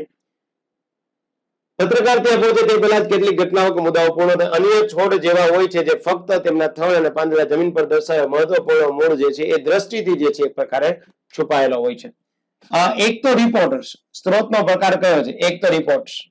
માહિતીના સૌથી વિશ્વસનીય સ્ત્રોત એટલે એક પ્રકારનો રિપોર્ટ, કે ભાઈ તમારે પણ દોસ્તો કરંટ અફેર્સના દ્રષ્ટિકોણથી બહુ બધા સારા રિપોર્ટ્સ, કયા રિપોર્ટ કોના દ્વારા બહાર પાડવામાં આવે. ફોર એક્ઝામ્પલ તરીકે તમે નામ સાંભળ્યું હશે કે ભાઈ અટલ ભૂજલ યોજના, સુજલામ સુફલામ યોજના, આવું નામ સાંભળ્યું છે. પાણીનો સંગ્રહ કરવાની ક્ષમતા વધારે એના માટે, તો આના માટે એક વોટર મેનેજમેન્ટ કોમ્પોસાઇટ ઇન્ડેક્સ બહાર પાડવામાં આવે છે. કોના દ્વારા? તો કે ભાઈ અગેન નીતિ આયોગ દ્વારા. નીતિ આયોગ દોસ્તો એક્ઝામમાં કરી જજો પ્લીઝ. મેં તમને બંધારણની જે ફાઇલ આપી છે એમાં નીતિ આયોગના જેટલા રિપોર્ટ્સ નીતિ આયોગે બહાર પાડ્યા છે, આ બધા રિપોર્ટ્સ મેં તમને 15-20 એમાં આપી દીધેલા છે. કરન્ટલી જેટલા રિપોર્ટ્સ, સપોઝ કે હું તમને એવું પૂછું છું કે ભાઈ પાસપોર્ટ માટેનો ઇન્ડેક્સ, કે ભાઈ કયા દેશનો પાસપોર્ટ સૌથી વધારે મજબૂત છે, તો આ બધા ઇન્ડેક્સિસ જે છે એ પ્લીઝ કરી જજો. કરંટમાં હું તમને આપીશ, પણ આ તો તમને જસ્ટ કહું છું. તમારા સાથીદાર સમાચાર એજન્સીના પત્રકારો હોઈ શકે છે, તમારી સંસ્થાને માહિતી પૂરી પાડતા હોય છે. આ તમે જોયું દોસ્તો કે ભાઈ અલગ અલગ જે છે એ જો આ મુનો આવ્યો, આ મુનિ કહેવાય પત્રકાર, અને આ મુનિ પત્રકારે આ બીજી મુનિને કોલ કર્યો, બીજા પત્રકાર મહોદયને ફોન કર્યો અને કે ભાઈ આવી માહિતી છે, તારે છાપવી હોય તો છાપી નાખ. તો કે કાંઈ વાંધો નહીં, થેન્ક યુ દોસ્ત, મારા તરફથી જે છે 5 વાળી ડેરી મિલ્ક લેતો જાજે. કેમ? તો કે તે મને માહિતી આપી છે, રિપોર્ટ્સ આવ્યા. સમાચાર સંગઠનો પાસે તથ્ય તપાસવા માટે એક સિસ્ટમ હોવી જોઈએ. પણ હા, તમારી પાસે કોઈ પણ પ્રકારના રિપોર્ટ્સ આવે તો ખાસ એને જે છે તપાસવા જોઈએ. એવું ન થવું જોઈએ કે તમે જલ્દબાજીમાં કોઈ રિપોર્ટ્સ છાપી નાખો, લખી નાખો અને અલ્ટિમેટ જે છે એ તમારા રિપોર્ટ્સ જે છે એની કોઈ નકારાત્મક અસર પડી. એટલે એના માટે થઈ તથ્યો તપાસવા, રિપોર્ટરની વાર્તા સમાચારના સંપાદક દ્વારા તપાસવી જોઈએ, પછી સબ એડિટર દ્વારા જે છે એ તપાસવી જોઈએ. નાના ન્યૂઝ રૂમમાં જ્યારે રિપોર્ટર, સંપાદક, ન્યૂઝ રીડર પણ હોઈ શકે, ત્યાં રિપોર્ટર તથ્યો તપાસવા ખાસ કાળજી રાખવી જોઈએ. અને હું તમને બેસ્ટ એક્ઝામ્પલ અત્યારનું આપું છું. બેસ્ટ એક્ઝામ્પલ મને ખબર નથી, ઘણા પ્રિન્ટ મીડિયા સાથે સંકળાયેલા લોકો હોય ને, એના સિવાય ડિજિટલ મીડિયા સાથે સંકળાયેલા હોય ને, તમે નામ સાંભળો ONGC? તમે કહેશો જી સર. હવે હું તમને એક બીજો શબ્દ આપું, એપ્રેન્ટિસ. આવો શબ્દ તમે સાંભળ્યો ને, એપ્રેન્ટિસ એટલે શું? તાલીમાર્થી. સરકારે એક સ્કીમ કાઢી. એપ્રેન્ટિસ એટલે કોઈ ભરતી ન કહેવાય, સરકાર તાલીમ આપે. ફોર એક્ઝામ્પલ તરીકે કોઈ વ્યક્તિ ITI કર્યું, ITI માં એને ફિટરનો મેકેનિકલ બાબતનો કોઈ કોર્સ કર્યો 6 મહિના વર્ષ દિવસનો. એટલે સરકાર શું કરે કે આવી કંપનીઓમાં એને સ્કિલ બેઝ જે છે એ 1 વર્ષ કે 11 મહિનાના કોન્ટ્રાક્ટ ઉપર ટ્રેનિંગ આપે, જેથી એ ટ્રેનિંગ લીધેલો થઈ ગયો તો કોઈ અન્ય કંપનીએ જે છે એ સારી રીતે સ્કિલ બેઝ એક્સપિરિયન્સ બેઝ જે છે એ પર્સન મળી ગયો. આને શું કહેવાય? એપ્રેન્ટિસ કહેવાય. આજ મેં સવારે આમ પેલું ફેસબુક ફેરવતો હતો તો એમાં જે છે કોઈ પત્રકાર હતી, હવે ખબર નહીં કયા ન્યૂઝ ચેનલમાં. નમસ્કાર દોસ્તો, શું આપ જે છે ભરતીમાં પાસ થવા ઈચ્છો છો, કેન્દ્ર સરકારમાં ભરતી થવા ઈચ્છો છો, તો આપના માટે આવી છે બમ્પર ભરતી. આપણે કે વાવ યાર, બમ્પર ભરતી કેમાં? કેન્દ્ર સરકારમાં? હા, ONGC માં આવી છે બમ્પર ભરતી.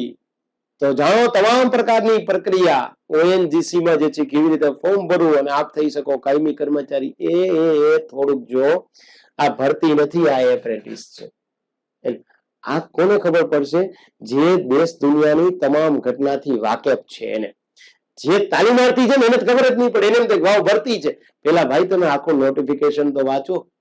પણ થાય કે એવું સોશિયલ મીડિયામાં દરેક વ્યક્તિને પત્રકાર હોય એને ફેમસ થવાના જે છે લહાઈ તો ન કહેવાય, પણ એને જે છે ચોખ્ખા શબ્દોમાં બોલવું ને કે ભાઈ ઘણા બધા જે છે સોશિયલ મીડિયા ખરાબ નથી, દરેક માહિતી ખરાબ નથી, પરંતુ સોશિયલ મીડિયામાં જે છે ફેમસ થવાની ઘેલસા અને આના લીધે તમે ખોટી માહિતી પીરસી દો છો અને આના કારણે તમને વ્યક્તિગત અસર નથી થતી, તમે જે ન્યૂઝ ચેનલ થી બિલોંગ કરો છો એને અસર થાય છે.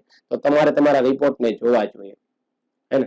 ઘણા સિનિયર પત્રકાર મિત્રો સાથે મારે બેઠક ઉઠક હોય તો એ મને કહેતા હોય કે ભાઈ સર, આ નવા પત્રકાર મિત્રો જે છે ને એ એવી માહિતી આપી દે છે ને એના લીધે અમારા પત્રકારત્વ ઉપર લોકો શંકા કરે છે. શું કામ?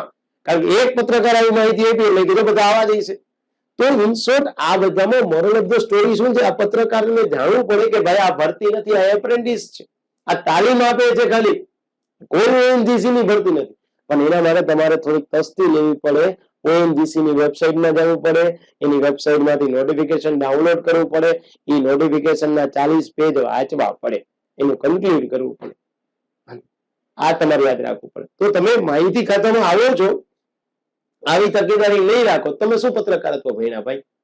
એને તો એક તમારા રિપોર્ટ્સ અને એની કાળજી રાખવી પડે. તમારી વ્યક્તિગત વિશ્વસનીયતા જે છે મહત્વપૂર્ણ છે. અમે તમને કીધું કે તમારો રેકોર્ડ, જો તમારી પાસે વ્યાજબી સચોટ રિપોર્ટિંગનો સારો રેકોર્ડ હોય તો વિશ્વાસ જે છે કરવામાં આવશે.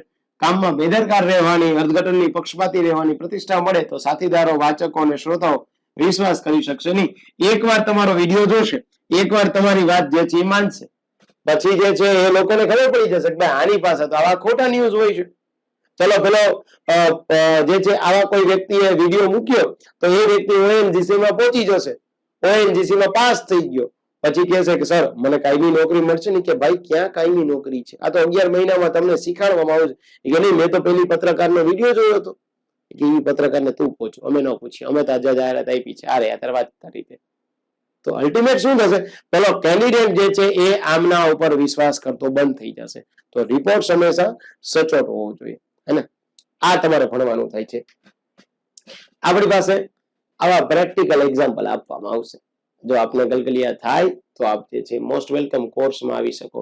આ એક લેક્ચર જે છે હું તમને ફ્રીમાં આપીશ કે જેથી કરીને આપ જે છે એ જોઈ શકો. અને હા, તમે સબસ્ક્રિપ્શન લીધેલું હોય દોસ્ત અને એ સબસ્ક્રિપ્શનમાં તમને કોઈ મટીરિયલ ન મળતું હોય તો આપ આ નંબર પર જે છે મને જોઈન્ટ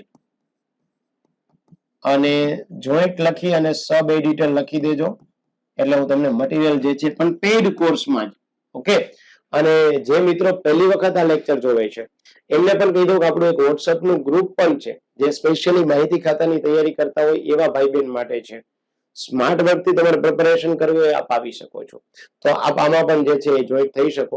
તો આમાં જસ્ટ તમારે મેસેજ કરી દેવાનો, જોઈન્ટ લખીને સબસ્ક્રિપ્શન લીધું હોય તો તમને મટીરિયલ, કોર્સ વગેરે ડિટેલ મળશે. મારો પર્સનલ મેન્ટરશિપ પ્રોગ્રામ મળશે જેમાં શું વાંચવું, શું નહીં વાંચવું એ તમને હું જણાવીશ. ઠીક છે? માત્ર કોર્સ લીધો હશે તો જ જણાવીશ, અન્યથા નહીં. ગ્રુપમાં જોઈન્ટ થવું હોય તો આપ જોઈન્ટ થઈ શકો, એ ફ્રી વાળું છે. હે ને? એમાં બંને છે.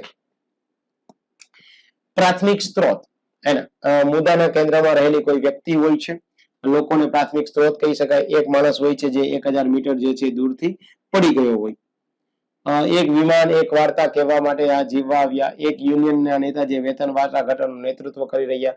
સામાન્ય રીતે જે બન્યું તેમાં તેમના ભાગ વિશે માહિતીનો શ્રેષ્ઠ સ્ત્રોત હોઈ શકે. આર્યું એક વિમાન અને વાર્તા કહેવા માટે જીવ્યા. તેમના સચોટ વિગતો આપી શકે, મજબૂત ટિપ્પણીઓ પણ જે છે આપી શકે. લેખિત સ્ત્રોત પણ હોઈ શકે દોસ્તો. લેખિત અહેવાલો પત્રકાર માટે માહિતીનો ઉત્તમ સ્ત્રોત હોઈ શકે છે. કોઈ રિપોર્ટ સરકારે બહાર પાડવામાં આવ્યો હોય કે ભાઈ અત્યારે માની લો કોઈ દિવાળી ગઈ તો એ દિવાળી દરમિયાન જે છે બહુ વધારે પ્રદૂષણ થયું હોય તો સરકારે જે છે એ આપણે ત્યાં કોઈ રિપોર્ટ બહાર પાડ્યો હોય. રિપોર્ટ જે છે કોણ બહાર પાડે છે તો કે ભાઈ એનજીટી અથવા તો જે છે આને કહેવાય national green tribunal, central pollution control board, Gujarat pollution control board. અહીંયા તમને પ્રશ્ન પૂછી શકાય બહુ બધી વખત કે ભાઈ એનજીટી કયા સિદ્ધાંત મુજબ કામ કરે છે તો યાદ રાખવાનું અહીંયા કુદરતી ન્યાયના સિદ્ધાંત મુજબ કામ કરે છે, નેચરલ જસ્ટિસ.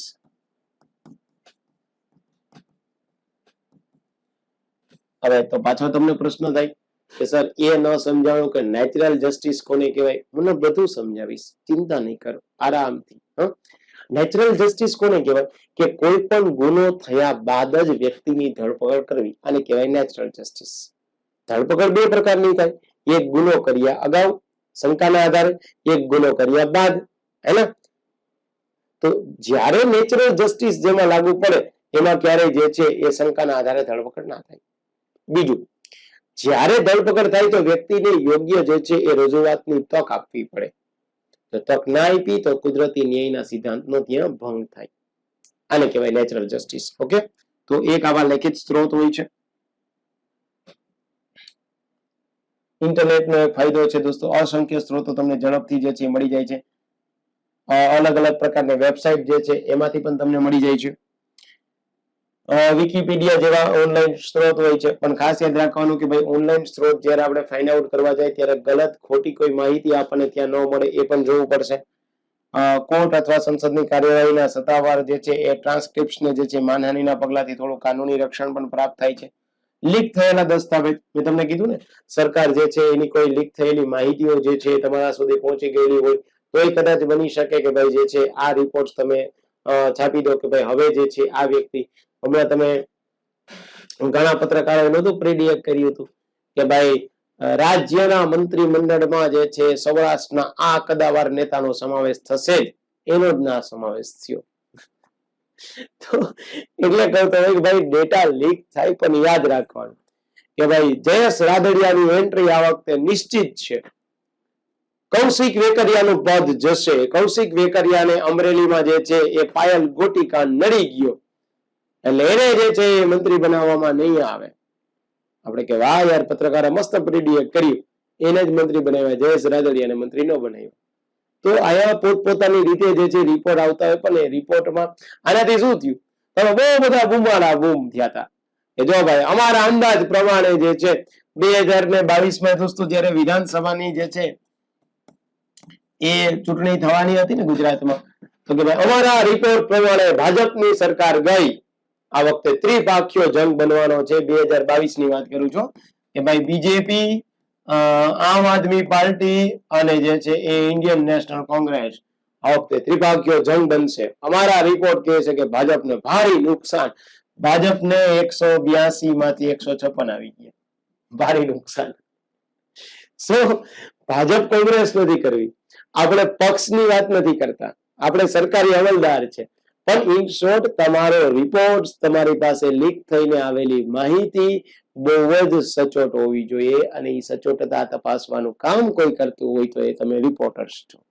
એ તમને ન આવડતું હોય તો પછી મારી એક નમ્ર વિનંતી છે કે તમે જે છે bachelor of journalism and mass communication આનું જ્યારે જે છે એ એડમિશન લીધું હોય ને અને તમારી એક્ટિવા કે જે છે એ તમારી બાઇક આમાં જે પ્રેસ લખ્યું હોય ને તો પછી એને કાઢી નાખાય. આ શું કહું છું ને બહુ સારી રીતે તમે સમજો છો.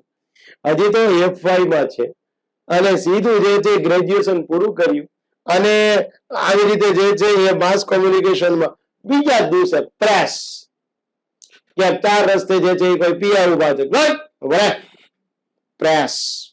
ઓ વાવ, કયું પ્રેસ? એટલે કે ભવિષ્યમાં બનીશ, અત્યારે નથી બન્યો.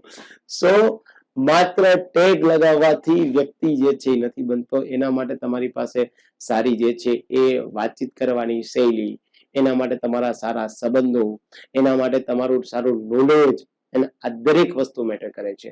આજે હું તમને એક સિમ્પલ વસ્તુ કહું કે ભાઈ મેં એક વખત એક બાબતમાં જોયું હતું કે ભાઈ તમે હમણાં મેં તમને કીધું કે ભાઈ લીક થયેલી માહિતી અથવા તો આ લેખિત સ્ત્રોત અથવા તો અહીંયા મેં તમને એક એક્ઝામ્પલ આપ્યું હતું, એક જ મિનિટ હું તમને કહું છું. પ્રાથમિક સ્ત્રોત, જો આ વિમાન વાળું તમે જોયું અમદાવાદમાં જે છે એ એર ઇન્ડિયાની ફ્લાઇટ ક્રેશ થઈ. આ તો તમને યાદ છે ને? તમે કે જી સર. આપણે ત્યાં દોસ્તો ઇન્ટરનેશનલ સિવિલ એવિએશન ઓર્ગેનાઇઝેશન અને જે છે એ director general of civil aviation, હા ડીજીસીએ, આપણા દેશમાં વિમાન બાબતના તમામ નિયમ બનાવવા નવી વિમાની કંપનીને જે છે એ અપ્રુવલ આપવું એ આ નક્કી કરે છે. Director general of civil aviation. અને આંતરરાષ્ટ્રીય લેવલે કોઈ કામ કરતું હોય તો એ આવશે મોન્ટ્રિયલ, કેનેડા. Montreal, Canada. એને કહેવાય ઇન્ટરનેશનલ સિવિલ એવિએશન ઓર્ગેનાઇઝેશન. આંતરરાષ્ટ્રીય લેવલે આઈસીએઓ અને ડીજીસીએ એ ભારતનું. આ માહિતી તમારી પાસે હોવી જોઈએ. આ માહિતી તમે છાપો ને તો નવા 2 વાચકો તમારી સાથે જોડાય. હજી તમે સોશિયલ મીડિયામાં આ લખી દો ને તો નવા વાચકો જોડાય. એને થાય કે નહીં યાર, આવી કોઈક એજન્સી છે જે મને તો ખબર જ નહોતી, એ તો મેં ન્યૂઝપેપરમાં વાંચી, આ તો મેં આર્ટિકલમાં વાંચી. તો તમારો એ આર્ટિકલ, તમારો જે છે એ કોઈ લેખ, તમારો રિપોર્ટ તમારા તંત્રી પાસે લઈ જાવ તો એને એમ થાય કે નહીં ભાઈ, આ વ્યક્તિ પાસે જે છે એ ડેટા તો સારો છે. ઠીક છે, તો આ લીક થયેલી જે છે એ દસ્તાવેજો. ગૌણ સ્ત્રોત, એવા લોકો જે સમાચાર બનાવતા નથી પરંતુ જેને આગળ ફેલાવો કોઈ ઘટનાના સત્તાવાર પોલીસ રિપોર્ટ અથવા તો કોઈ પ્રેસ અધિકારી દ્વારા જે છે આપવામાં આવતા હોય, તમે જેને કહો છો ને પીઆરઓ, પર્સનલ રિલેશનશિપ ઓફિસર. મોટા ભાગના પ્રત્યક્ષીઓ અને પત્રકારો માટે ગૌણ સ્ત્રોત તરીકે ગણવામાં આવે છે. તેઓ ઘણીવાર આવા કાર્ય માટે તાલીમ પામેલા નથી, ખૂબ જ અચોક્કસ જે છે હોઈ શકે છે. અચ્છા, બીજું જો ઘણી બધી ભરતીઓ આવતી હોય એમાં પત્રકારત્વ કોમન છે. ઘણી બધી કોર્પોરેશનમાં પણ ભરતીઓ આવતી હોય. તો આ માત્ર ને માત્ર આ જે હું તમને ભણાવું છું એ તમને ગૌણ સેવાની સિનિયર સબ એડિટર નહીં, જ્યાં માની લો કે અમદાવાદ મ્યુનિસિપલ કોર્પોરેશન, આમાં પીઆરઓ ની જગ્યા હોય જ.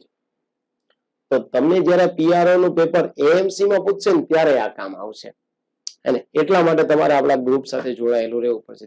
જ્યારે પીઆરઓ ની કોઈ ભરતી આવશે, મતલબ કે જર્નલિઝમ ને માસ કોમ્યુનિકેશન બાબતની ભરતી આવશે, એટલે જ મેં તમને આ કોર્સ 6 મહિનાનો આપ્યો છે કે 6 મહિના સુધી આપ ચિંતા ન કરો, બધા લેક્ચર જોઈ લો સારી રીતે.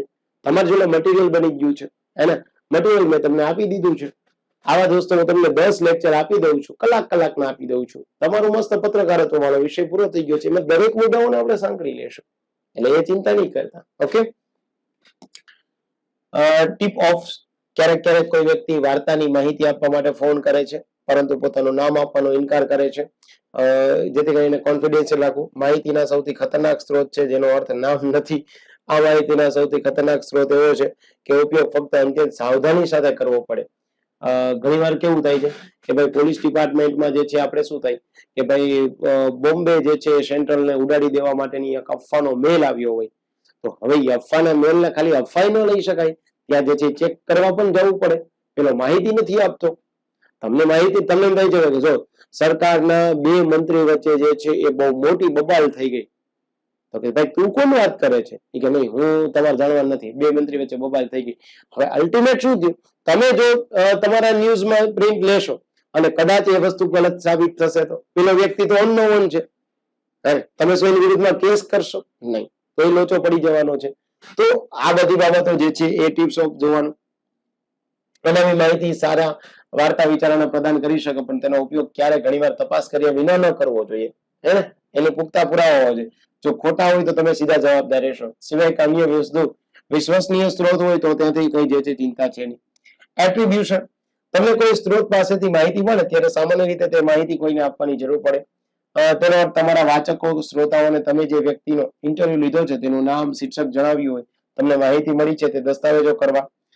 તમે ક્રિયાપદ કહેવું અથવા અનુસાર જેવા વાક્ય દ્વારા જે છે કહી શકો છો. મતલબ કે હમણાં જ નવરાત્રી ગઈ હોય અને નવરાત્રીમાં જે છે એ દાંડિયાના જે છે ક્લાસ શીખાડતો હોય, આ દાંડિયાના ક્લાસ વાળાનું તમે ઇન્ટરવ્યુ લીધું છે, તમે પ્રકારનું ઇન્ટરવ્યુ ક્યાં લેવું છે? તો લેવું પડે ભાઈ. તમારા તંત્રી મહોદયે કીધું હતું ભાઈ તું ઇન્ટરવ્યુ લેતો આવ જા, હે ને?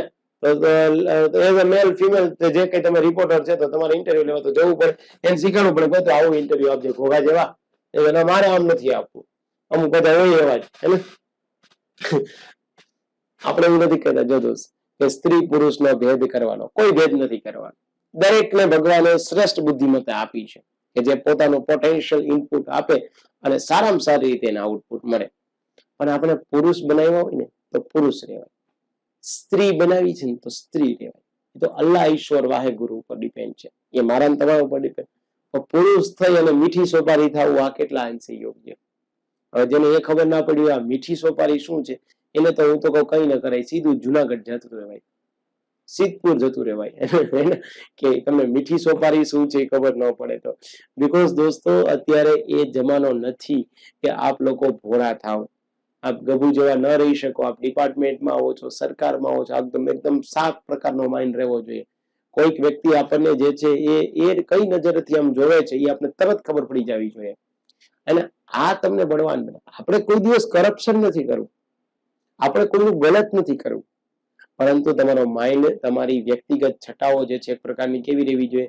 સાફ રહેવી જોઈએ. શું વિચારે છે કહો આપણા, આપણે કોઈ આપણને નડવા ન આવવું જોઈએ, આપણે કોઈ નડવા નથી જવાનું. પણ ડિપાર્ટમેન્ટમાં આવીને યાદ રાખવાનું કે દરેક વ્યક્તિ આપણી કાપાકૂપી કરતી હોય કે આ આવો છે ને આવું, બધાને આપણે અટેન્શન આપવાનું નથી. પણ જ્યાં આપણી જે છે નકારાત્મક બાબત હોય તેને કહી દેવું પડે ભાઈ ધીરો રહેજો, તોડી નાખીશ, હે ને? હા, તું તારું કામ કર, હું મારું કામ કરું. મને જવાબદારી આપી, મને જવાબદારી આપી, તું તારી જવાબદારી સંભાળ. કારણ કે તમારી પ્રસિદ્ધિથી વ્યક્તિ છે ને એ જે ખુશ થવા વાળા કરતા ના ખુશ થવા વાળા વ્યક્તિઓ વધારે હોય. અને લાઈફમાં હેપી થવું હોય ને તો યાદ રાખવાનું, લોકોને ના પાડતા શીખી જાવ. તમારે ખુશ થવું હોય ને તો લોકો ના પાડતા શીખી જાવ, આરામથી ખુશ થઈ જશો. જાઓ, મારી ગેરંટી. ક્યારેક પ્રયોગ કરીને જોજો, એક્સપેરિમેન્ટ કરજો. ઓકે, એક રેકોર્ડ હોય દોસ્તો, જેનો અર્થ કે જેના શબ્દો નામ બંનેનો ઉપયોગ કરી શકાય. રેકોર્ડ બહાર, જેનો અર્થ છે કે તમે માહિતી કે સ્ત્રોતનું નામ બંનેનો ઉપયોગ કરી શકતા નથી. બિન જે છે એ એટ્રીબ્યુટેડ છે. રાજકારણીઓ ક્યારેક કોઈ યોજનાની જે છે એ બિન કાર્યવાહી વિગતો આપે છે જેથી તેઓ કોઈ પણ જોખમ વિના તેના જાહેર પ્રતિક્રિયા જાણી શકે. જો જનતાની યોજના પસંદ આવે તો રાજકારણી પછી રેકોર્ડ પર જે છે એ જઈ શકે, શ્રેયનો દાવો કરી શકે. જનતાની યોજના પસંદ ન હોય તો રાજકારણી તેનો ત્યાગ પણ કરી શકે. તેનું નામ ક્યાંય જે છે એ જોડાયેલું હોતું નથી. પત્રકારો માટે ભય એ છે કે જો રાજકારણી કોઈ અપ્રિય યોજનાનો ત્યાગ કરવાનું નક્કી કરે તો તમે એવી વાર્તા લખવા બદલ મૂર્ખ જેવા જે છે દેખાશો. મેં તમને કીધું કે તમારી પાસે માહિતી જે છે યોગ્ય હોવી જોઈએ. રેકોર્ડ બહાર, તમને ક્યારેક ક્યારેક એવી માહિતી આપવામાં આવશે કે જે સંપૂર્ણપણે રેકોર્ડની બહાર હશે. જોકે તમારે તમારા સ્ત્રોતને પૂછવું પડશે કે આવા વાક્ય તેઓ શું અર્થ કરે છે. સામાન્ય રીતે અર્થ એ થાય છે કે તમારે તેઓ જે કહે છે તે વિશે લખવું પણ ન જોઈએ. ચોક્કસપણે તેમના નામનો ઉપયોગ જે છે ન કરવો જોઈએ. લોકો સામાન્ય રીતે એવી બાબતની પૃષ્ઠભૂમિને જે સમજવા માંગતા હોય જે માટે જાહેરાતમાં વાત કરવા માટે ખૂબ સંવેદનશીલ હોય ત્યારે તેઓ રેકોર્ડની બહાર માહિતી આપે છે. ઉદાહરણ તરીકે તમને ગુનેગાર ગેંગના છુપાયેલા સ્થાન સામે બીજા દિવસે યોજનાની મોટી પોલીસ કાર્યવાહીની જે છે એ સૂચના મળી શકે છે. હમણાં જ આપણે દોસ્તો તમે જોયું હતું કે અહેમદાબાદ જે છે એ અહેમદાબાદમાં જે છે અમુક પત્રકારો જે છે એમણે દારૂના અડાઓ જે છે એ ખુલ્લા પાડ્યા અને દારૂના જે છે એ અડાઓ જે છે ખુલ્લા પાડ્યા અને ત્યાં માહિતી લઈને પહોંચ્યા છે. અને પછી પોલીસે જે છે અને સીએમ નો જે છે પોતાનો મત વિસ્તાર હતો અને ત્યાં દારૂના અડાઓ જે છે એ ખુલ્લા પડ્યા અને એમની જ વિરુદ્ધમાં પાછી જે છે એફઆઈઆર દાખલ થાય છે. તો આ બધી બાબતને તમારે જે છે પ્રિકોશન લઈ અને આગળ વધવું પડે. માહિતીનો રેકોર્ડ બહાર રાખવાની કોઈ પણ વિનંતી વિશે યાદ રાખવા જેવી એક વાર્તા એ પણ છે કે ફક્ત એક વિનંતી છે, તમે સંમત અથવા તો અસંમત જે છે થઈ શકો છો. આ રેકોર્ડ બહારની વાતો છે. જો કોઈ વ્યક્તિ તમને ઇન્ટરવ્યુ આપે છે અંતે જ કહે છે કે બધું જ રેકોર્ડ બહાર હતું તો દલીલ કરો કે તમને આવું વહેલું કેવું જોઈતું હતું ને, તમારો સમય બગાડવો જોઈતો નહોતો. ધારેલા નામનો ઉપયોગ, ક્યારેક ક્યારેક તમારા સ્ત્રોતની ઓળખને એક ધારી નામ આપીને સુરક્ષિત આપવું જોઈએ કે ભાઈ એક વિશ્વસનીય સૂત્રો પાસેથી મળેલી માહિતી મુજબ હવે જે છે સરકાર જે છે એ કોઈ નવો પ્રકારનો જે છે યોજના જાહેર કરી રહી છે. કોઈ પ્રકારના દુર્વ્યવહારનો ભોગ બનેલા લોકો વિશે પણ તમે લખી શકો. બાળકોનું રક્ષણ કરવું જોઈએ. હા, વ્યક્તિની જે છે એ ઓળખ ગુપ્ત રાખવી જોઈએ. ફોર એક્ઝામ્પલ તરીકે તમે નામ સાંભળ્યું છે નિર્ભયા, હે, 2019 દોસ્તો જે છે એ કોન્સ્ટેબલની પરીક્ષા લેવાની હતી. 2019 કોન્સ્ટેબલની પરીક્ષામાં સીધો પ્રશ્ન પૂછી લીધો હતો કે નિર્ભયા કેસ કયા વર્ષે થયો. નિર્ભયા એટલે દિલ્હીમાં એક છોકરી હતો, 5 વ્યક્તિ એમની સાથે રેપ કર્યો હતો. 5 વ્યક્તિએ રેપ કર્યો, એમાંથી 4 વ્યક્તિને જે છે ફાંસી આપી દીધી, એક વ્યક્તિને કંઈ ન કર્યું કારણ કે એ સગીર વયનો હતો. એટલે નિર્ભયા એકચ્યુઅલમાં એનું નામ નથી, ભય વગરની એટલે નિર્ભયા.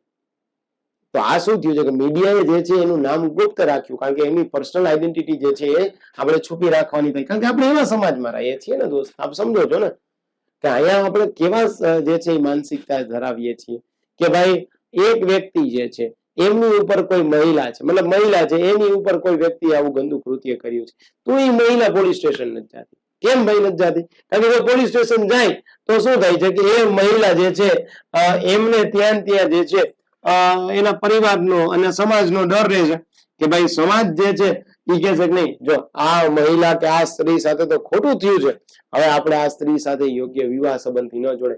પણ એની સાથે ગલત કૃત્ય થયું છે એમાં એ મહિલાનો થોડો વાંક છે ભાઈ, એની સાથે કૃત્ય થયું, એ તો સમાજના ડરથી પોલીસ સ્ટેશને નથી આવતી. તો તમે સમાજ કે કુટુંબજન કે પરિવારજન છે એના ખંભે બંદૂક પહોંચો કે તારી સાથે કૃત્ય કર્યું છે હવે તું જ ભોગવ, એમ તો ન ચાલે ને યાર, હે ને? એટલા માટે જ દોસ્તો જે છે આપણે આવી રીતે કામના સ્થળે કોઈ મહિલા સાથે જે છે કોઈ હેરેસમેન્ટ થાય તો એક સ્કીમ છે, એક ઇનિશિયેટિવ, આને કહેવાય સી બોક્સ. એક વખત એક્ઝામમાં પ્રશ્ન પૂછાયેલો હતો, સી બોક્સ એટલે શું? કામના સ્થળે કોઈ જાતીય સતામણી રોકવા માટે sexual harassment electronic box, C ને આવી જ રીતે લખાય અને કહેવાય સી બોક્સ. ઓકે, તો આવી જે છે એ ધારાના નામ, આવી રીતે ઓળખ જે છે ગુપ્ત રાખવાની વાત થાય છે. સમાચારના મૂલ્યો, પત્રકાર કે સંપાદક કેવી રીતે નક્કી કરે છે કે શું સમાચાર લાયક છે કે નથી? મીડિયાના વિશ્લેષણો જે છે એ કહેવાતા સમાચાર મૂલ્યના સમૂહનો ઉલ્લેખ કરે છે. એવા માપદંડો છે કે જેમને નક્કી કરવામાં મદદ વાર્તાને પ્રથમ સ્થાને અનુસરવી કે નહીં, ઉપયોગ કરવો કે નહીં. જો એમ હોય તો સ્થાન માટે સ્પર્ધા કરતી વખતે અન્ય બધી વાર્તાઓ, સુવિધાઓ વગેરેના સંબંધમાં જે છે એ સમાચારમાં ક્યાંય મૂકવી. આવર્તન, શું આ તાજેતરમાં બન્યું છે? આગામી પ્રસારણ અથવા તો આવૃત્તિ માટે તૈયાર સમાચાર નિર્માણ સમાચારપત્રકમાં સરળતાથી સમાવી શકાય છે કે જોવું પડે. ઘટના પૂરતી મોટી છે કે મોટી સંખ્યામાં લોકો સામેલ છે અથવા તો તેની કેવી અસર જે છે આપણા સમાજ જીવન ઉપર પડે છે. આજે માની લઈએ કે વારે વારે દોસ્તો જે છે એ કોઈ જગ્યાએ આગની ઘટના બનતી હોય તો શું આ આગની ઘટના બને છે એના માટે ફાયર વિભાગ પાસે કોઈ પણ પ્રકારની આગની ઘટના ન બને એના માટે કોઈ ફાયરની પોલિસી છે કે નથી, હે ને? આપણે ત્યાં જે છે એ માની લઈએ કે ગુજરાત રાજ્ય જે છે એ પ્રથમ રાજ્ય છે કે જેની સેમી કન્ડક્ટ પોલિસી બનાવી છે. તો તમારે યાદ રાખવાનું, પ્રથમ રાજ્ય કે જેની સેમી કન્ડક્ટ પોલિસી બનાવી છે. સેમી કન્ડક્ટ પોલિસી એટલે ચિપ. આજે આ ડિજિટલ બોર્ડ તમને દેખાય છે દોસ્તો, આ વન ટાઈપ ઓફ ટીવી જ છે, પણ આમાં કોઈ એક્સ્ટ્રા પ્રકારના સ્પેર પાર્ટ નથી, એ ચિપથી ચાલે છે. તો આ તમારે યાદ રાખવાનું થાય કે ગુજરાત પહેલું રાજ્ય છે કે જેની આવી પોલિસી જાહેર કરી. એક લેક્ચર હું તમને આપીશ, હું કદાચ ભૂલી જાઉં તો પ્લીઝ મને યાદ કરાવજો કે ગુજરાત રાજ્ય કઈ કઈ બાબતમાં પ્રથમ ક્રમાંકે છે, જેથી કરીને તમને એ ખ્યાલ આવે કે ગુજરાત રાજ્ય આટલી બાબતમાં પ્રથમ ક્રમાંકે છે. આવી 20 થી 25 બાબત છે, અત્યારે બોલી શકાય, પણ અત્યારે આપણે ભણીએ છીએ પત્રકારત્વનો ઇતિહાસ, તો એમાં આ બાબતને વચ્ચે જે છે ઘુસાડવી એનો કોઈ મતલબ નથી. પણ એક્ઝામમાં એવું બહુ પૂછાતું હોય, ભાઈ જીએસટી સેવા કેન્દ્ર શરૂ કરનાર પહેલું રાજ્ય એટલે ગુજરાત, તો એ હું તમને જે છે એ જણાવીશ. ઠીક છે? યસ. શું ખૂબ જટિલ સમજો કે ભૂતકાળની વાર્તા વિના સમજવું સરળ છે? આપણી સંસ્કૃતિ માટે અર્થપૂર્ણ છે? બ્રિટનમાં આપણા માટે સુસંગત છે? અગાઉની ઘટનાઓ જે નોંધાઈ છે તે આપણા માટે થવાની છે, અપેક્ષા રાખી શકાય? તો આ અલગ અલગ પ્રકારના પ્રશ્નો છે કે કઈ કઈ બાબતો તમારે જે છે એ ધ્યાન રાખવી જોઈએ પોતાની બાબત સાથે. ચલો, તો આ તમારો એક લેક્ચર જે છે હું પૂરો કરું છું પત્રકારત્વના ઇતિહાસ સાથે, પત્રકારત્વમાં ધ્યાન રાખવાની બાબત સાથે. આવી રીતે 9 કે 10 જે છે હું તમને લેક્ચર આપીશ. વધારે જરૂર હશે તો વધારે આપીશ, એમાં કઈ એવી ચિંતા નહીં કરતા કે આટલા જ લેક્ચર આપીશ. ઠીક છે? પણ પત્રકારત્વના જે પરીક્ષાલક્ષી મુદ્દાઓ છે એ હું તમને બધા સમાવી લઈશ. જે માહિતી ખાતાની ભરતીમાં તમને ઉપયોગી થશે, અને કોઈ પણ કોર્પોરેશનમાં પીઆરઓ ની ભરતી આવી, ઇવન તો યુનિવર્સિટીમાં પીઆરઓ ની ભરતી આવી અને પત્રકારત્વ પૂછ્યું તો તમને કામ આવશે. તો આવી વસ્તુ કરવાની. આ એક લેક્ચર હું દરેક માટે ફ્રી મૂકી દઉં છું, બાકી બધા લેક્ચર તો આપણા પેઇડમાં જ રહેશે. ઠીક છે, આવજો, બાય બાય, સિયા. આશા રાખું છું કે આપ બધા પત્રકાર મિત્રો જે છે એનો હવે જે પ્રકારની તૈયારી કરવાનો વ્યૂ છે એ થોડો ખુલી ગયો હશે. થોડા 360 ડિગ્રીથી જે છે તમે વિચારતા થયા હશો. જો આપને યોગ્ય જણાય તો આપ આગળ લાઈક, શેર, સબસ્ક્રાઇબ કરી શકો. તમને એમ થાય કે ના સર મજા ના આવી તો આપ કોઈ વાંધો નહીં દોસ્ત, હું ક્યારે એવું નથી બોલતો કે લાઈક, શેર, સબસ્ક્રાઇબ કરો છો. તો આશા રાખું દોસ્તો, અને આપ જેવું વાંચો એવું જ પાસ થશો, એવું પૂછાશે જ, કોઈ ચિંતા નથી. હું તમને એકદમ માઇક્રો કરીને જ આપી દઈશ. ઠીક છે, ચલો તો આવજો, બાય બાય, સિયા. જલ્દીથી નેક્સ્ટ લેક્ચરમાં આપણે મળીએ છીએ.